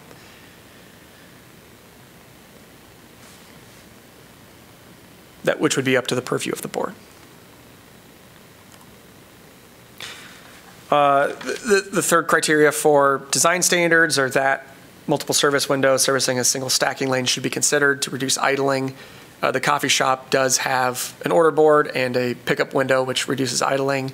The ATMs have relatively high throughput. You're not going to have as much idling there. So staff does find that this criteria is met, and they considered. Will there be foodstuffs served here as well? I mean, will that? I'm just thinking about dwell time. Is it just coffee, or will there be a possibility of donuts or any prepared food or anything that would slow down the line? So I would say that's a great question for the applicant. Okay. For the fourth criteria is that stacking spaces, driveways, and drive-through windows minimize the potential for conflicts and that they're integrated into the streetscape again. Again, in terms of the streetscape, access is from North Scott Boulevard, across from North Dubuque Road through shared parking area with a mix of uses. It does try to minimize those potential vehicular and pedestrian conflicts with the rezoning conditions especially. So you have the condition for no access from North Dodge Street. There's the condition for that right turn lane. And with regards to pedestrian safety, there's the condition for that pedestrian island where there would be a pedestrian crossing across North Scott Boulevard. And then also staff's recommended condition that you permanently delineate those pedestrian paths through the site as well. In addition, in terms of vehicular conflicts, the drive-through facilities are clearly separated from the parking areas, which should help reduce some of those conflicts. And in terms of effects on surrounding streetscape, it's on the interior of the lot. It's surrounded by screening and buildings, and that helps integrate it into the design, as well as those setbacks. So staff does believe that this criteria is met. The fifth criteria is that has to comply with outdoor lighting standards. Usually these are reviewed at site plan review, so staff will review those things at site plan review typically. But with that, staff believes that this criteria is met since they will have to meet the standards at site plan. The sixth sub-criteria was repealed in 2016, and the seventh criteria is that loudspeakers or intercom systems must minimize disturbance to surrounding uses, especially residential uses. For the coffee shop, the order board is away from the adjacent right-of-way. It's also angled away from where the proposed multifamily would be, so it's showing some consideration for future uses as well. In terms of other residential uses, they're located relatively far away, more than 200 feet.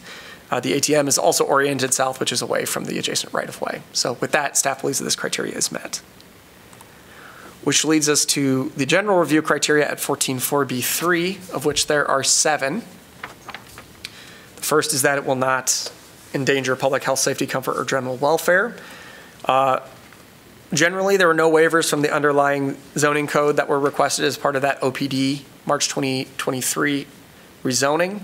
Sometimes you have those waivers that are approved that change standards. In this case, they're following all of the relevant standards. The project does incorporate a mix of uses on a vacant infill parcel at one of the city's main entryways.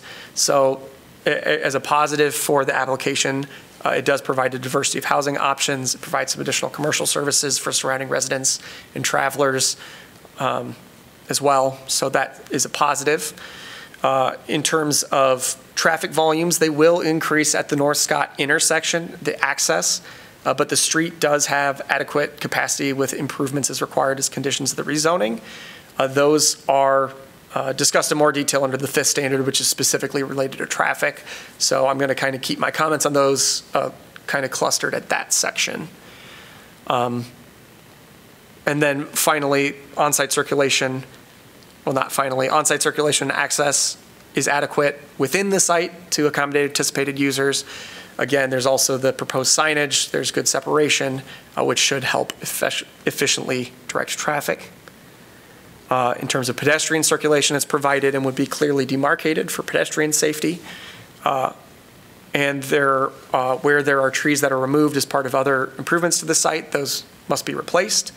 And then finally, with regards to the sensitive features on the site, which are those steep slopes, they will be protected in compliance with the sensitive areas development plan that was approved during the rezoning. And that was approved as a level 2 sensitive areas review, which means that the Planning and Zoning Commission approved the plan rather than staff. But based on these findings, staff does believe that this criteria is met. The second criteria is related to effects on surrounding property, not substantially negatively impacting them. Again, I've talked about that they are adequately set back and screened according to the standards, and in this case, for the most part, they're more than those minimums required. Vehicular access is exclusively from North Scott, which, as I will discuss later, has adequate capacity.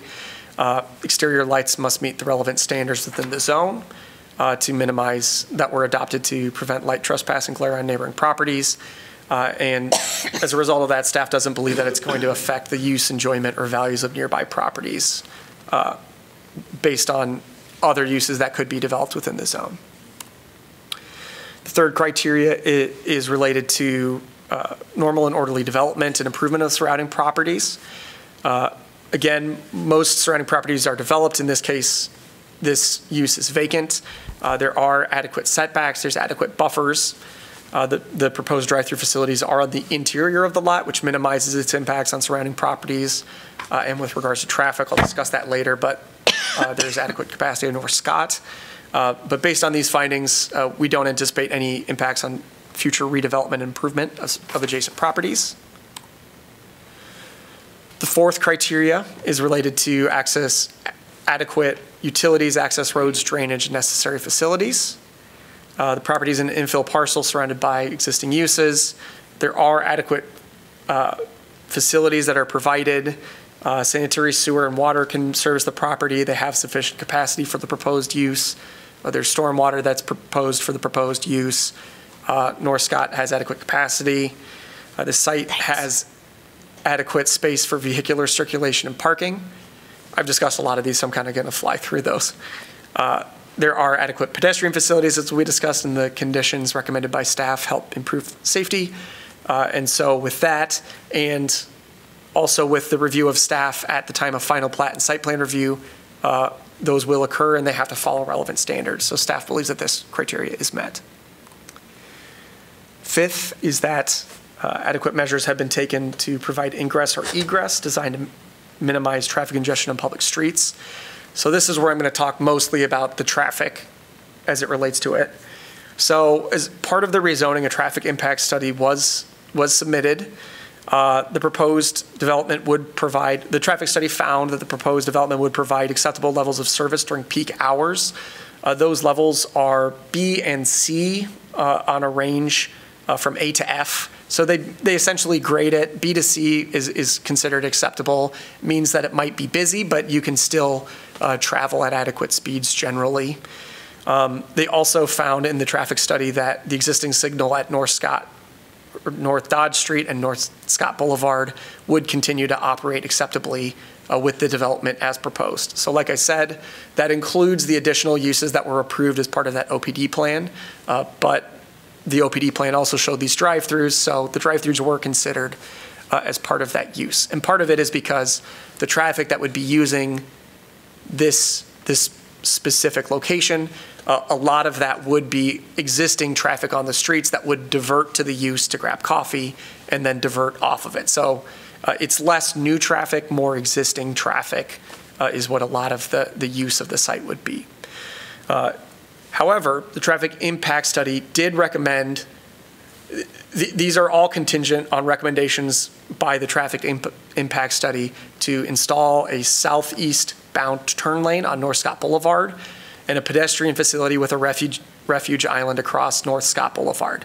So those were both incorporated as conditions of the rezoning with the understanding that that would allow these acceptable levels of traffic. And they did determine that the proposed development with recommended improvements would not increase traffic to the point of overburdening the existing street system.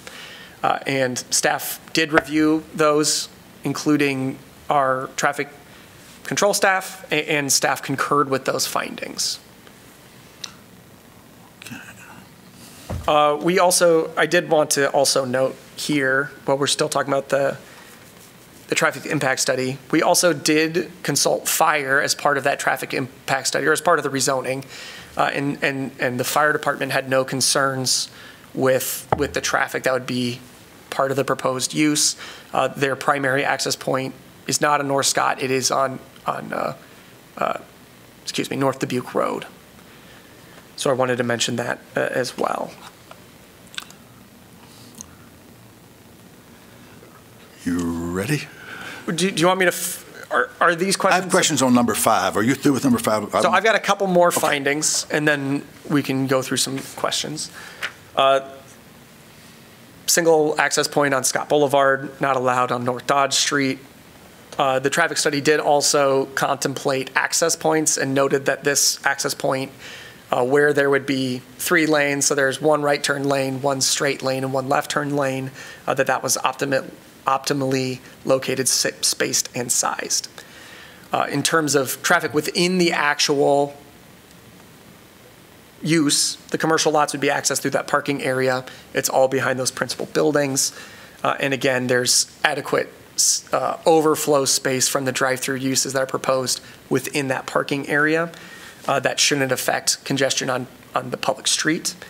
And then there's also signage with pavement markings to effectively direct traffic as well. So it's a lot of information. I'm happy to answer some traffic questions if you would like to ask those, or we can go through the rest. It would be up to the chair. Larry, you can go ahead. You have some, it would be nice to deal with them and with the problem that you want now. This is the only part of the report I had a problem with, concerns. But it also seems, from the question I asked earlier, it would seem that my concerns or any concerns would be irrelevant because the only thing we're deciding is the drive-through issues, which are not related to my concerns. I have no problem at all with the drive-through question. That's just a non-issue.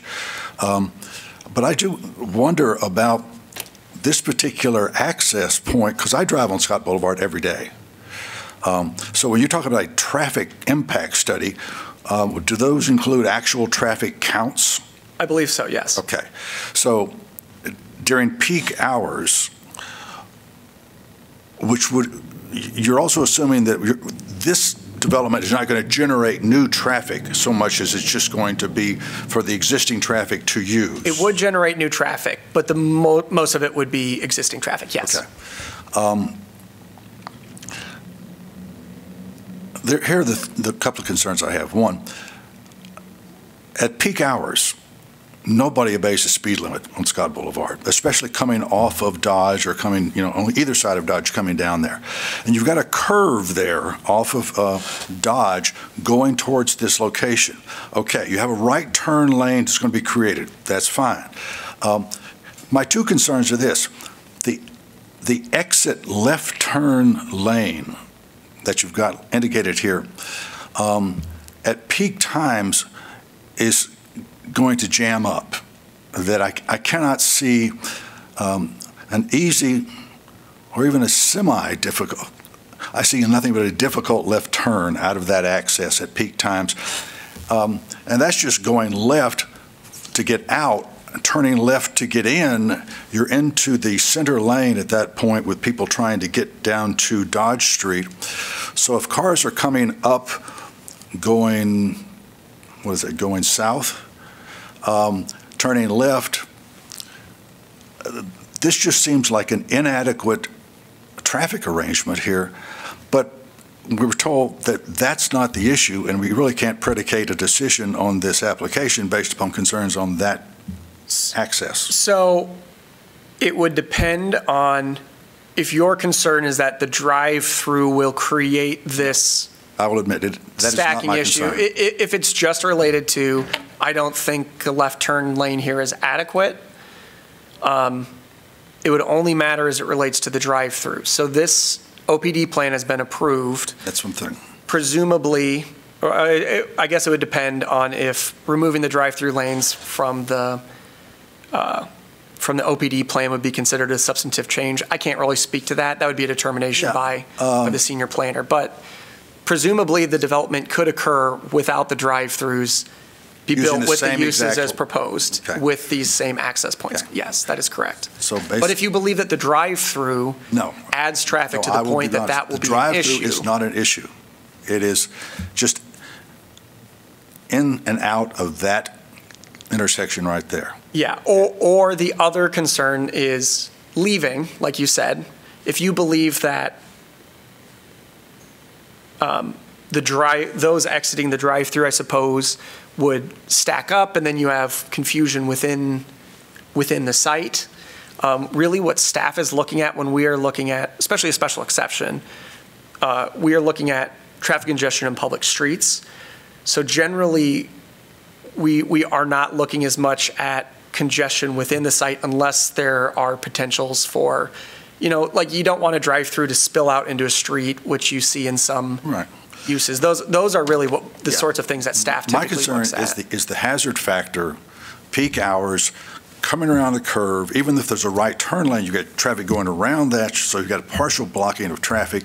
This just comes from my experience on that street, that you're setting up, you're increasing the potential for some sort of accident at that intersection based upon that left turn there. I don't have a solution for that.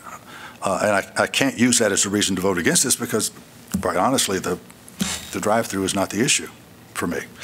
So, so was there ever any consideration given to a right turn only in that intersection? I know that would be a hassle. In that Once you're in, go right only. I've seen this in other parts of town where you have a right turn only. I think they did this on the Bruegel's Bakery over on Riverside. They restricted the exit. So you are to saying this exit would be right turn only? Yeah. I've seen that before. I just wondered if that was ever considered. It's possible. I can't speak to that as I was not involved in the rezoning. Sure. So Okay. my understanding is that this was the OPD plan that was approved as part of the rezoning. Okay. It seems like I'm in a situation where the one concern I have cannot be addressed. If you believe it's tied to the drive-through. No, I don't. I will not say that. Okay. All right, thank you.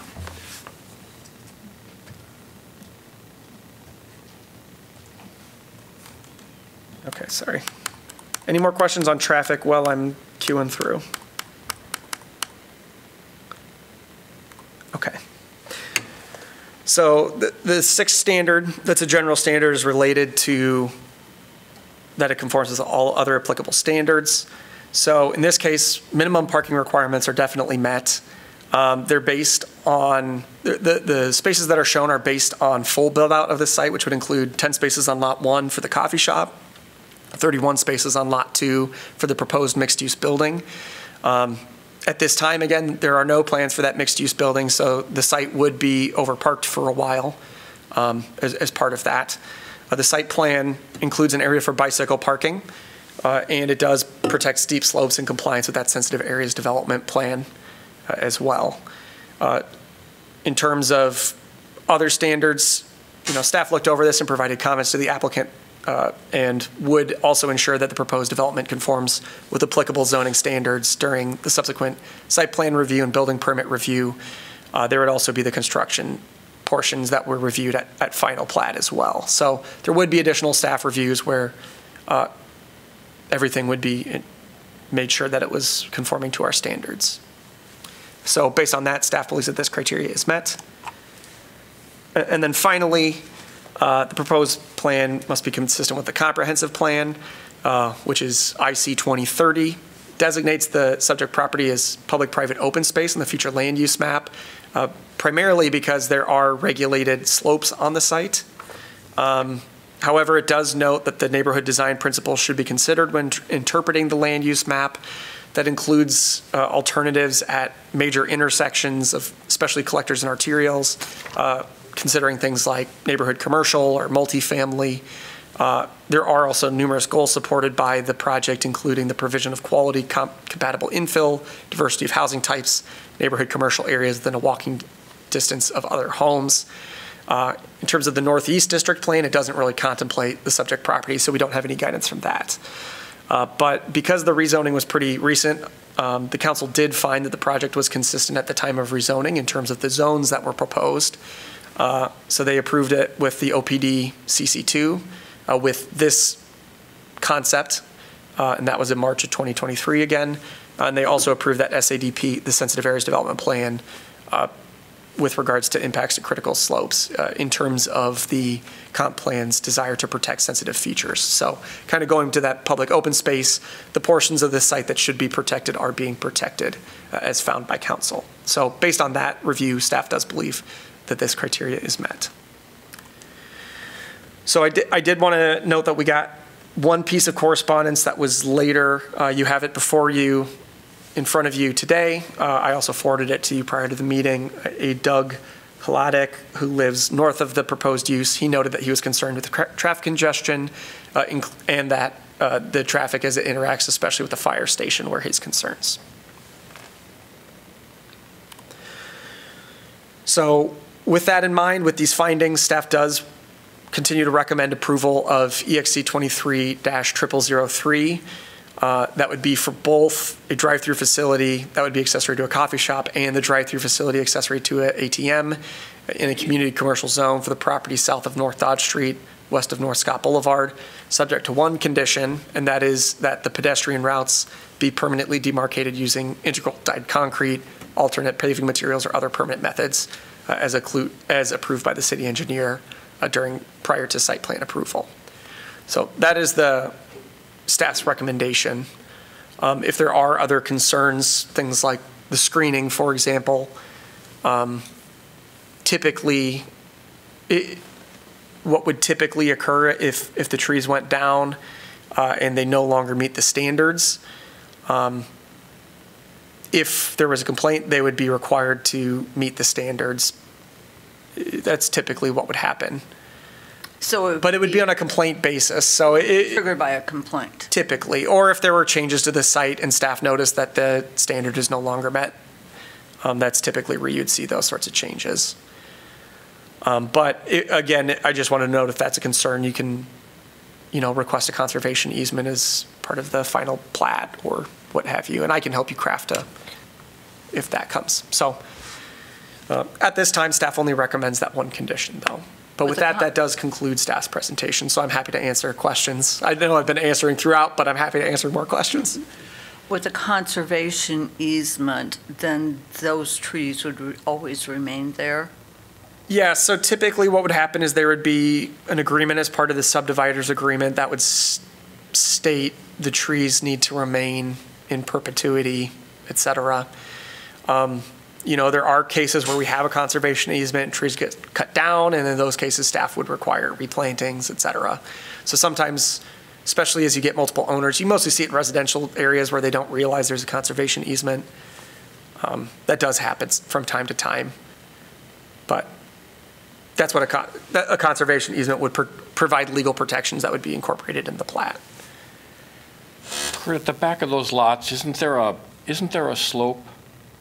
It's a pretty significant slope. Yeah, and so when you say protect critical slopes, is that the entirety, or is that just certain sections of that sloped area? So it would be based on the sensitive areas development plan that was approved through the rezoning.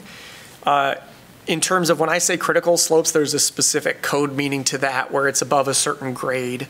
And with those slopes, we protect it. If there are any changes, it has to go through a planning and zoning review instead of a staff review. So there are some critical slopes that are impacted. I can't tell you how much offhand. So there would be some fill that would occur. There would be a retaining wall behind, and they would just be subject to that sensitive areas development plan that was. So there will be some intrusion into that? Yes, there would be. And that's allowable? Yes. I see. As so far as it complies with the plan that was approved, yes. One other question. If it weren't for the drive-throughs, would there be any difference at all in the location of the curb cut? I mean, are they driving this, or is this what's going to happen anyway? So the location of the curb cut would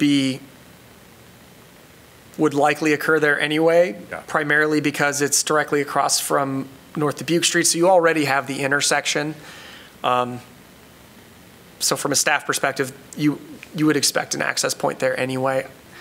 So whether it's an automated teller machine or a coffee bar or some other, farm and fleet store, the issues of traffic they're addressed in all of them. Is that correct? Yes. The case where you might see something different is if a larger use had been proposed, for example. If a larger use had been proposed, that would have affected the traffic study because it would impact the amount of vehicles. I see. In this case, there's a OPD plan that basically limits the owner to substantial compliance with that OPD plan. So there are limits to the size that these uses can be. Different uses could occupy them, but the size and the layout of the lot should be roughly similar to that regardless of what would occur there. Okay. And if you do see changes, it might be, like a reconfiguration of the parking area, for example. Those are the types of changes that probably wouldn't trigger substantial compliance. or that would substantially comply, I guess I would say. Wouldn't trigger a rezoning. If there are substantial changes, it would require a completely new rezoning. At that time, staff would be able to request another traffic impact analysis, et cetera. So, is the traffic study based upon anticipated maximum use? It would be based on the OPD plan, which would be the coffee shop, the multifamily with the ground floor commercial. Okay, so maximum use allowed, even though it's not... Maximum use allowed by the OPD plan, yes. Even though it's not a factor in the beginning? Yes. Okay. I think. I have a question. Yes. This is more about the pedestrian access in the interior. On the site plan, are these heavy squiggly lines between the ATM and the parking? Does that mean there is no screening there? The squiggly lines are the screening. So when I say that there might be some changes between this and what gets submitted for site plan, it's a very dense screen right there. So that complies with the S3 standard. The S3 standard would probably allow less dense screening there, but so that's screening. Okay. Which is kind of hard to see. Right. And similarly, you also have screening here, just north of the drive-through lane, and you have screening along the street as well, the street and frontage. And the screening along the north of the drive-through lane? Up here. Up. That's north. No, okay. No, the one up there. Up here? East. East. I don't have my directions. This is the east, yeah. Okay. It's a little confusing because it's turned. I thought it was north. We make it as difficult as possible here. Yeah. And you have the traffic flowing. Is that a sidewalk to the east of the screening? That is a sidewalk to the east of the screening within the public. Well, that's slightly out. Yeah. So I will defer to the engineer since we don't have a site plan or a final plat that shows where the turn lane is exactly and where the sidewalk is. I believe it's within public right of way. So that's why it is located there. Okay. And then there's the interior pedestrian route that would be on the private property. Right. So about the interior routes that you recommend are demarcated permanently. So there would be one where people would have to cross the lane where the ATM is. Is that correct? That is correct. And to the parking area, yeah. And there in the parking area, and there would be one that just a little to the east of jogging east of that, they cross both lanes in the parking lot, correct? Correct. And then if the sidewalk is placed the length of the parking lot on the east side, there would be an area that crosses both lanes of traffic in and out of the parking lot that would be demarcated. Is that correct? And are you, up there, yes, up there. Right there? Yes. That would be demarcated as well, yes. So it would be 3 areas that are demarcated, kind of this pedestrian route to the parking area, and then this pedestrian route that would go through the site. And how many handicap spaces are required for this type of parking lot? It would depend on the number of spaces, and I do not know that offhand. They show 3 handicap spaces, and that would typically be reviewed at site plan review as part of that. Okay, and the location of those would be reviewed then? Yes. They would need to comply with the ADA standards for handicap parking spaces. And in this case, the handicap space that's shown on imaginary lot 1, shall we call it, would be for the coffee shop. The 2 spaces here would be in anticipation of the multifamily building, because the parking shown on lot 2 corresponds with the multifamily building that's proposed in the future, and the parking space on lot 1 would correspond to the coffee shop. And so anyone that would be using the handicap spaces in Lot 2 eventually would have to cross 2 lanes of traffic to get to the future building. Yeah, it would have to cross here or would have to cross up to here, correct. So you'd either have to cross, for the record, to the east to where there's the crossing by the access point, or you would have to go to the north towards the coffee shop where there's the sidewalk. As currently proposed, yes.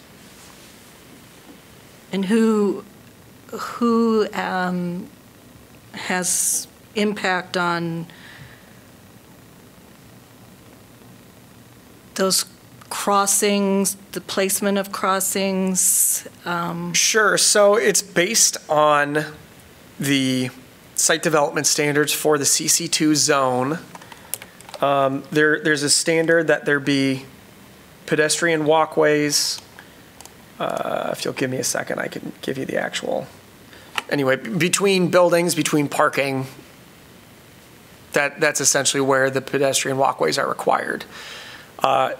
If, in order to promote pedestrian safety, you believe that that needs to be extended further south, that's something that could be a condition. As of right now, I believe staff has interpreted this to meet the site development standards as currently proposed, because it leads to the parking area and it leads between the buildings. But if there are more specific things, that would be, yeah, as it relates to the drive-throughs. Isn't the sidewalk along Scott Boulevard also a bike path? Yeah, it's a side path, so it's an extra wide. And that doesn't change? No, they would have to reconstruct it to those standards. Will that area be demarcated permanently? That would not. It would be more similar to if you were, the public sidewalk would be if you were to cross a street normally. You know, you don't usually have tiger stripes in all locations.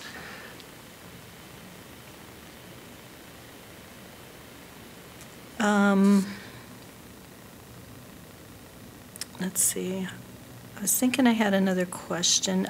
Maybe they're more for the engineer.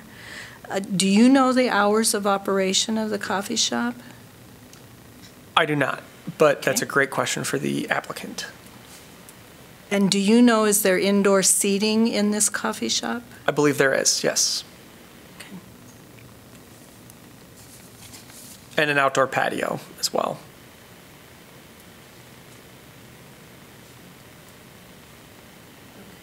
What's the size of that building? It is on this plan. The building is, let's see if I can even read this. It's like 2,000 square feet, maybe up to 3,000, between 2,000 and 3,000 square feet. Between 2,000 and 3,000 square feet? I can't tell you, I can't read the plan. Let me. 1,600. I had that problem. Only 1,600, okay. Wow, 1,600. Okay, 1,600 square feet. I can't read that at all. I thought I was reading a 2 there. My apologies. I can, yeah. If we have specifics about the site plan, I can pull up my staff report. So that's not the structure is not the issue. It's just the drive-throughs that we're dealing with. So our focus is very limited. Yeah, unless you believe a structure of that size would have an impact on the amount of users coming through the drive-through. Well, my question, or other traffic. Well, it would be no. Yeah. My general question is, you know, possibly about future use. If, you know, if the owner sells or changes life or whatever. But you've indicated that's closely regulated by existing zoning. So, in other words, could it become a bar? I believe within the CC2 zone, it could become a bar.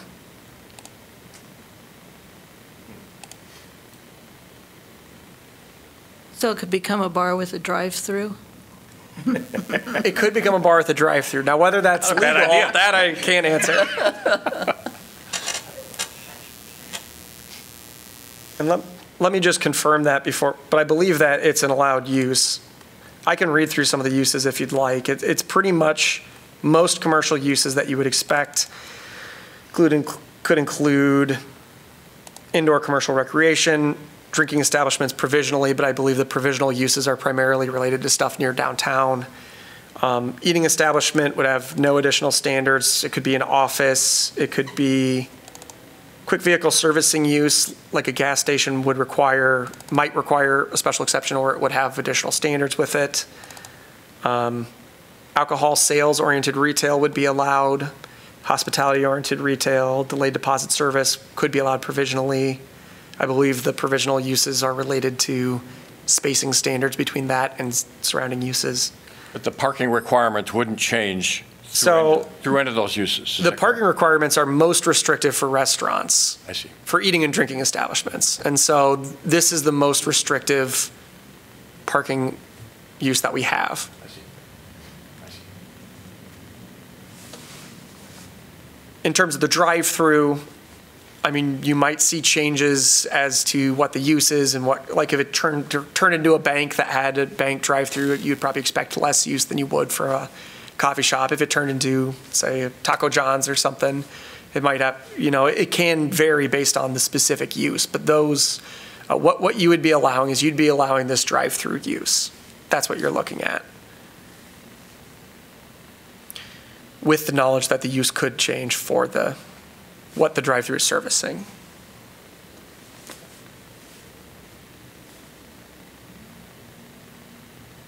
And just, could you address the size of the parking lot being built currently? And although it doesn't have any impact on the drive-through, what happens with all of that parking space if the future mixed-use building doesn't develop? Sure. So it would be as you see it. Whether something else got built there would depend on if it counted as a substantive change from the OPD plan. So right now, the OPD plan shows a multifamily building with apartments above. If that doesn't get built, it would be as you see it, which is why we're approving it that way. If something else gets built, it might require a new rezoning, ultimately. So for the time being, this is what the use would be on the site. And that would be the use that I would say you should consider approval of.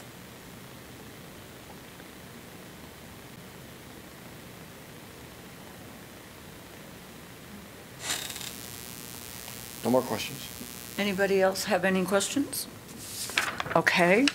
Would the applicant like to stand up and Sure. talk to us about your application?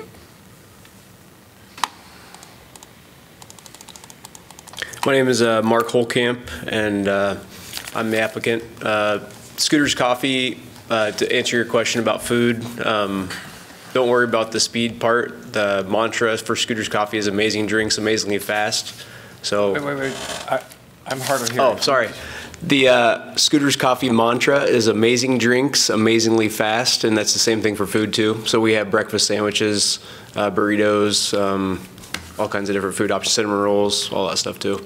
But yes, there's food, all kinds of different drinks, but it's not a type of coffee shop you might have been to where you're going to sit in line for a long time. We're very fast, I guess. So I don't want to go through a bunch of the same stuff that Brian's going to say. But if you do have any questions for me, I'd be glad to come back up and answer them too. Hours of operation, 5:30 in the morning until 8 o'clock at night. Weekends, 6 in the morning until 8 o'clock at night. But any other questions while I'm here too? Otherwise, I can come back up too. But do you have another business in town? I have the Scooter's Coffees around here. I have other businesses out of town, I'm just different curious, sectors. then, but what's the worst case scenario for backup at a teller, at a So Our other stores, so we just opened this exact same building. If you go down the Corville Strip 2 months ago, built this exact same building. It's an all-glass front building, coffee house. You can go inside and sit down. Very beautiful building. But as far as worst backup, so we usually have like a 5-car stack, and you might get another 5 behind that or something at worst time. But like I said, it's fast, and it'll never get anywhere close to getting back out to the road or anything like that. So something like you might have seen in Corville or something for other franchisees for different coffee shops. But so if somebody comes in and orders a one of those unfathomable cappuccinos with every different flavor in the world, it's not going to take 10 minutes like it does downtown standing behind somebody. Nope. No. Better not. If not, you better let me know, and we'll get it taken care of. But all right, well, I'll hand it over to Brian, and like I said, let me know if you have any other questions. I'll come back up.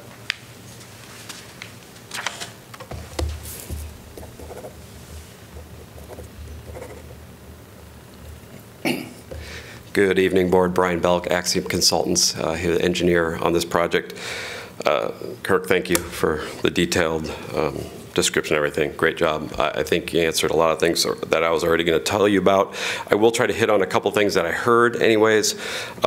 Regards to the existing tree line along the west side, existing, again, most of that really is already protected because of protected slopes and woodlands as far as sensitive areas in terms of everything else that would remain for that screening. So there really shouldn't be any issues there. I guess regarding that sensitive areas, as noted, we did go through the sensitive areas site plan and analysis. As Kirk alluded to, there's steep slopes, there's critical slopes, and there's protected slopes. We can get into a certain percentage of steep and critical slopes, which we are within that range. You cannot touch protected slopes, which we are not doing. But again, some of that tree line to the west is within that protected slope, so it's protecting those trees as well and those woodlands there. I know there are some concerns there with traffic, which I think has been discussed. Again, really not pertaining to the drive-through that you're addressing, but just to give you some more input or feedback there, it was a complete traffic study was done. It did include all new traffic counts with that traffic study as well. Again, what came from that was that right turn lane, which we have placed and would be constructed as part of this project. That right turn lane, so as you're going south on North Scott Boulevard off of Dodge, currently there is a left turn lane for North Dubuque, a through lane that goes through Scott. That right turn lane would then be obviously to the right or to the west of that, within the public right-of-way, within the North Scott Boulevard right-of-way. Because it does push that street out in terms of street width, because that's going to be additional pavement onto there. It does necessitate pushing that over with sidewalk a little bit outside that right of way, which is why we have a public access easement there too, just to cover that sidewalk.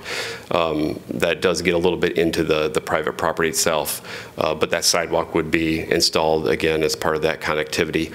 That right turn lane then ends there and does not go any further to the south from there, because that's just access into that site and into that development. But how long would it be? I mean, it's a right turn lane leaving your establishment, the establishment onto Scott Boulevard. It would be going south. So how long? There's not it's going into. That right turn lane is going into the establishment. I think her point is, okay. I'm just thinking, if you're coming out and turning south on Scott Boulevard, okay, yep, you're turning into traffic. Am I correct? So could you'd be turning with that through traffic. Could you extend that right turn? I mean, I don't know, but could you extend that right turn lane coming from the north? Yeah. A little access? I got you. Yeah, there was nothing shown in the traffic study and or with the city staff through their traffic engineer that would necessitate that. I got you. Yeah, yes. I understand, though, the question. Okay. Yeah. I understand it now. I had a couple other things I think you had asked about. Turn lanes. Mark alluded to the food and the hours. Yeah, I'm happy to answer any other questions, though, you might have. Okay, so where are your parking spaces? It says there, shows 10 parking spaces on lot 1. Yes, yes. So the parking stalls essentially serving, as Kirk says, a little odd because you have a lot 1 and lot 2 here, but the parking stalls that are critical to the scooters and per city code would be that northern bank of parking, if you will. So that first kind of drive aisle there, yeah, that has like 5 on each side there. I guess that's another good point with regards to the handicap stalls. We're required to have 1 handicap stall to serve that lot 1 and what would be the scooters, and then 2 to serve what it would be the mixed use building in the future. We show them on that lot 2 for that purpose. They certainly could change in terms of that exact location to make sure they're the correct pedestrian connectivity to that mixed use building during that final site plan. So a total of 3 handicap stalls within that whole parking lot. Is this island between the coffee shop and the lot 1 parking outdoor seating? Or no, the island between the parking and the drive-through, is that what you're referring to, Paul? Yeah, that's just landscaped green space island. And correct me if I'm wrong, Mark, but the patio is to the east of that building, kind of on that east side in that corner there. That's the patio. Yeah, the pavement. Yep, correct. And what is the engineering rationale for having that space there? On the island?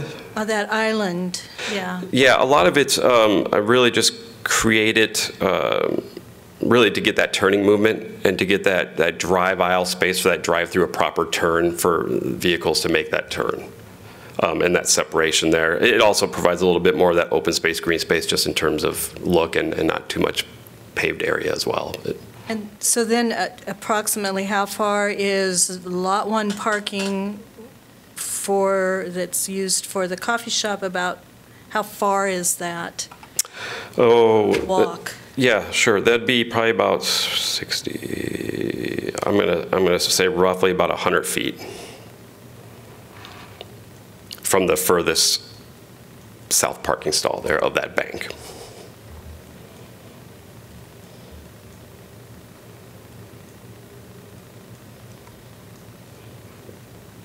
Do you have anything else? No, I don't think so. Any other questions I can? Do any of you have any questions? Thank you, appreciate it.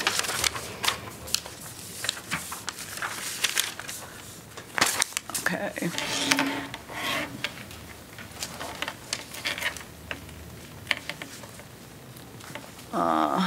So I will now close the public hearing. May I have a motion to approve this application? I recommend the approval of item EXC 23-0003 that allows a drive-through facility accessory to a coffee shop and drive-through facility accessory to an automated teller machine in a community commercial CC2 zone for the property listed at south of North Dodge Street and west of North Scott Boulevard, subject to the condition that pedestrian routes shall be permanently demarcated using integral dyed concrete, alternative paving materials, or other permanent methods with designs as approved by the city engineer prior to site plan approval. Second. Second. Thank you, Bryce. Okay, so discussion does anybody have anything to say or questions or comments or? It's a little, the decision is a little, to me, it's a little formidable because there's so many unknowns. And that's nobody's fault. It's sort of the way it landed with us. And I don't know, I'm trying to just make sure I know what I'm ultimately agreeing to. And that's a little difficult to conceive because there's a lot of still moving parts. So that's my only sort of hesitation at this point.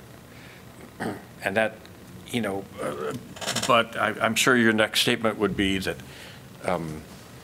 our purview is very limited, and it's just, just regarding these drive-throughs. So,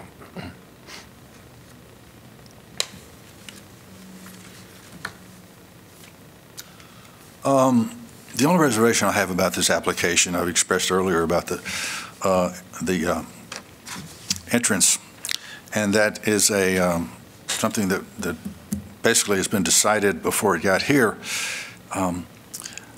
If this is not a traffic generator so much, and I don't believe it is, it might not be as bad as I and my rosy, sunny, half-glass full personality anticipate. But I do see problems here, but unrelated to the issue before us. So I would certainly support this as presented to us. I do see problems mostly related to the pedestrian movement from the parking to the coffee shop and the movement of the traffic through the drive-throughs, with the pedestrians having to cross. If they're walking, they have to cross the lanes of traffic exiting the drive-through, which were described as having approximately 5 people, maybe 5 additional at peak times, if I recall correctly. So it's not a concern that would prevent me from approving this, but I do think it's a concern that needs to be addressed by staff.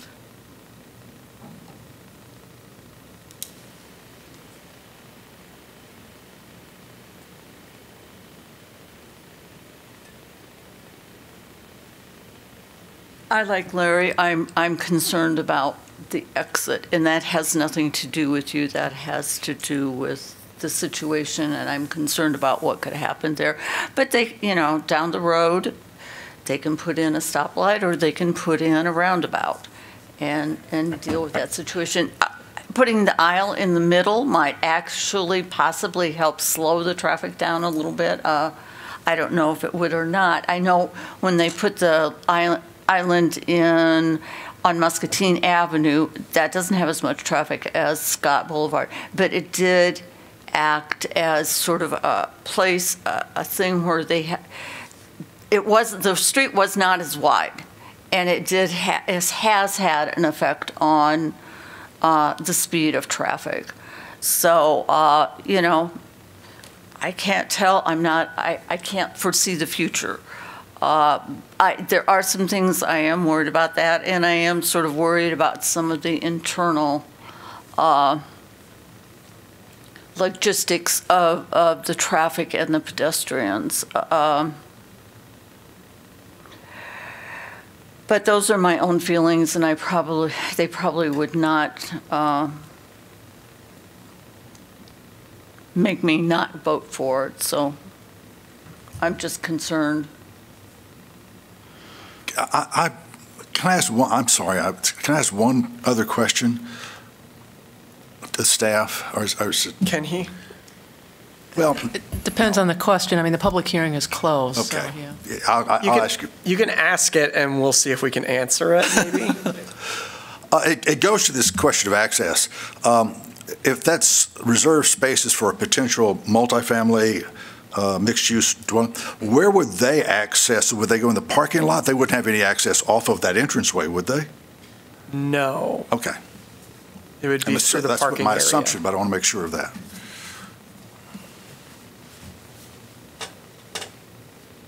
Are there any other? Is there any other discussion of this? Okay. Would someone like to make a motion? I think what we're all doing is expressing some degree of doubt, but but I certainly am confident that staff and engineers and you guys will solve the problems that might possibly come up.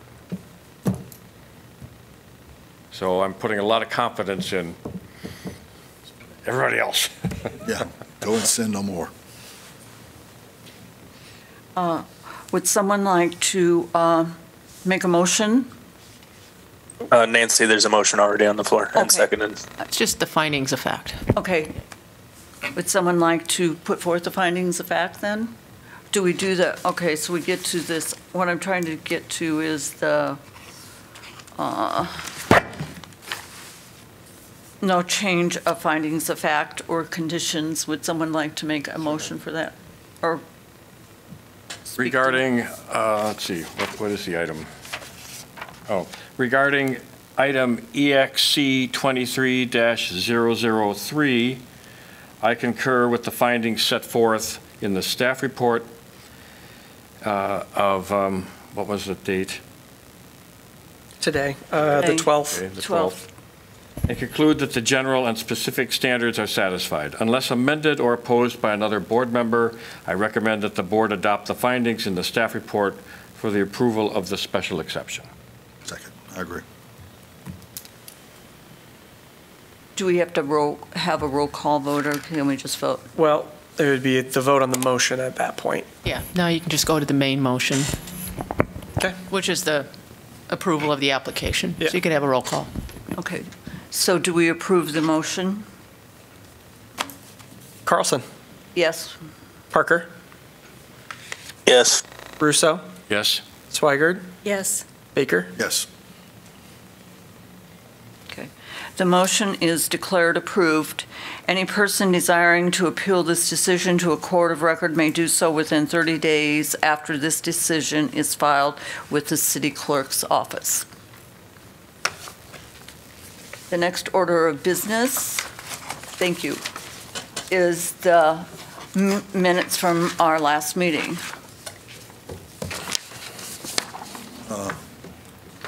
Move the approval of the minutes as... Paula had some... Wait, I'm sorry, I had some corrections Oh, I'm sorry.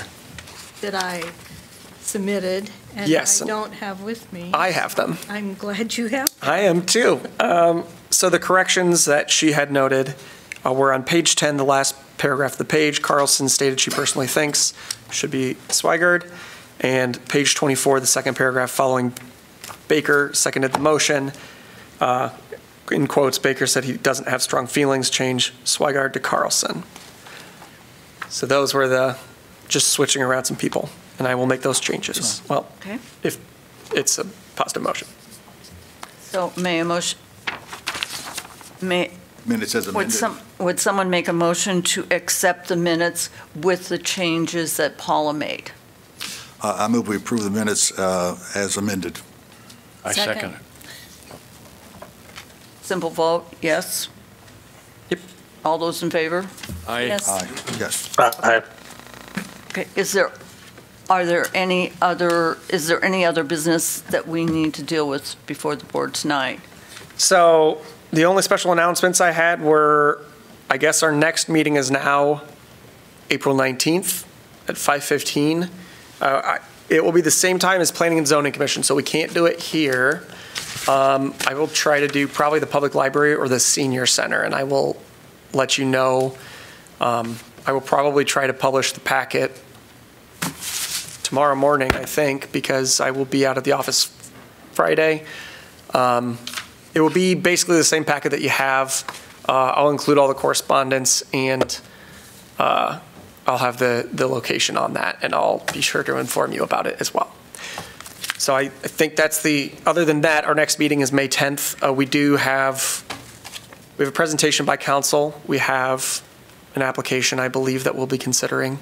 So we will have a May 10th meeting. I think those were my announcements, just kind of schedules. If nothing else? I just want to say, I appreciate y'all putting up with me. I forgot my hearing aid tonight.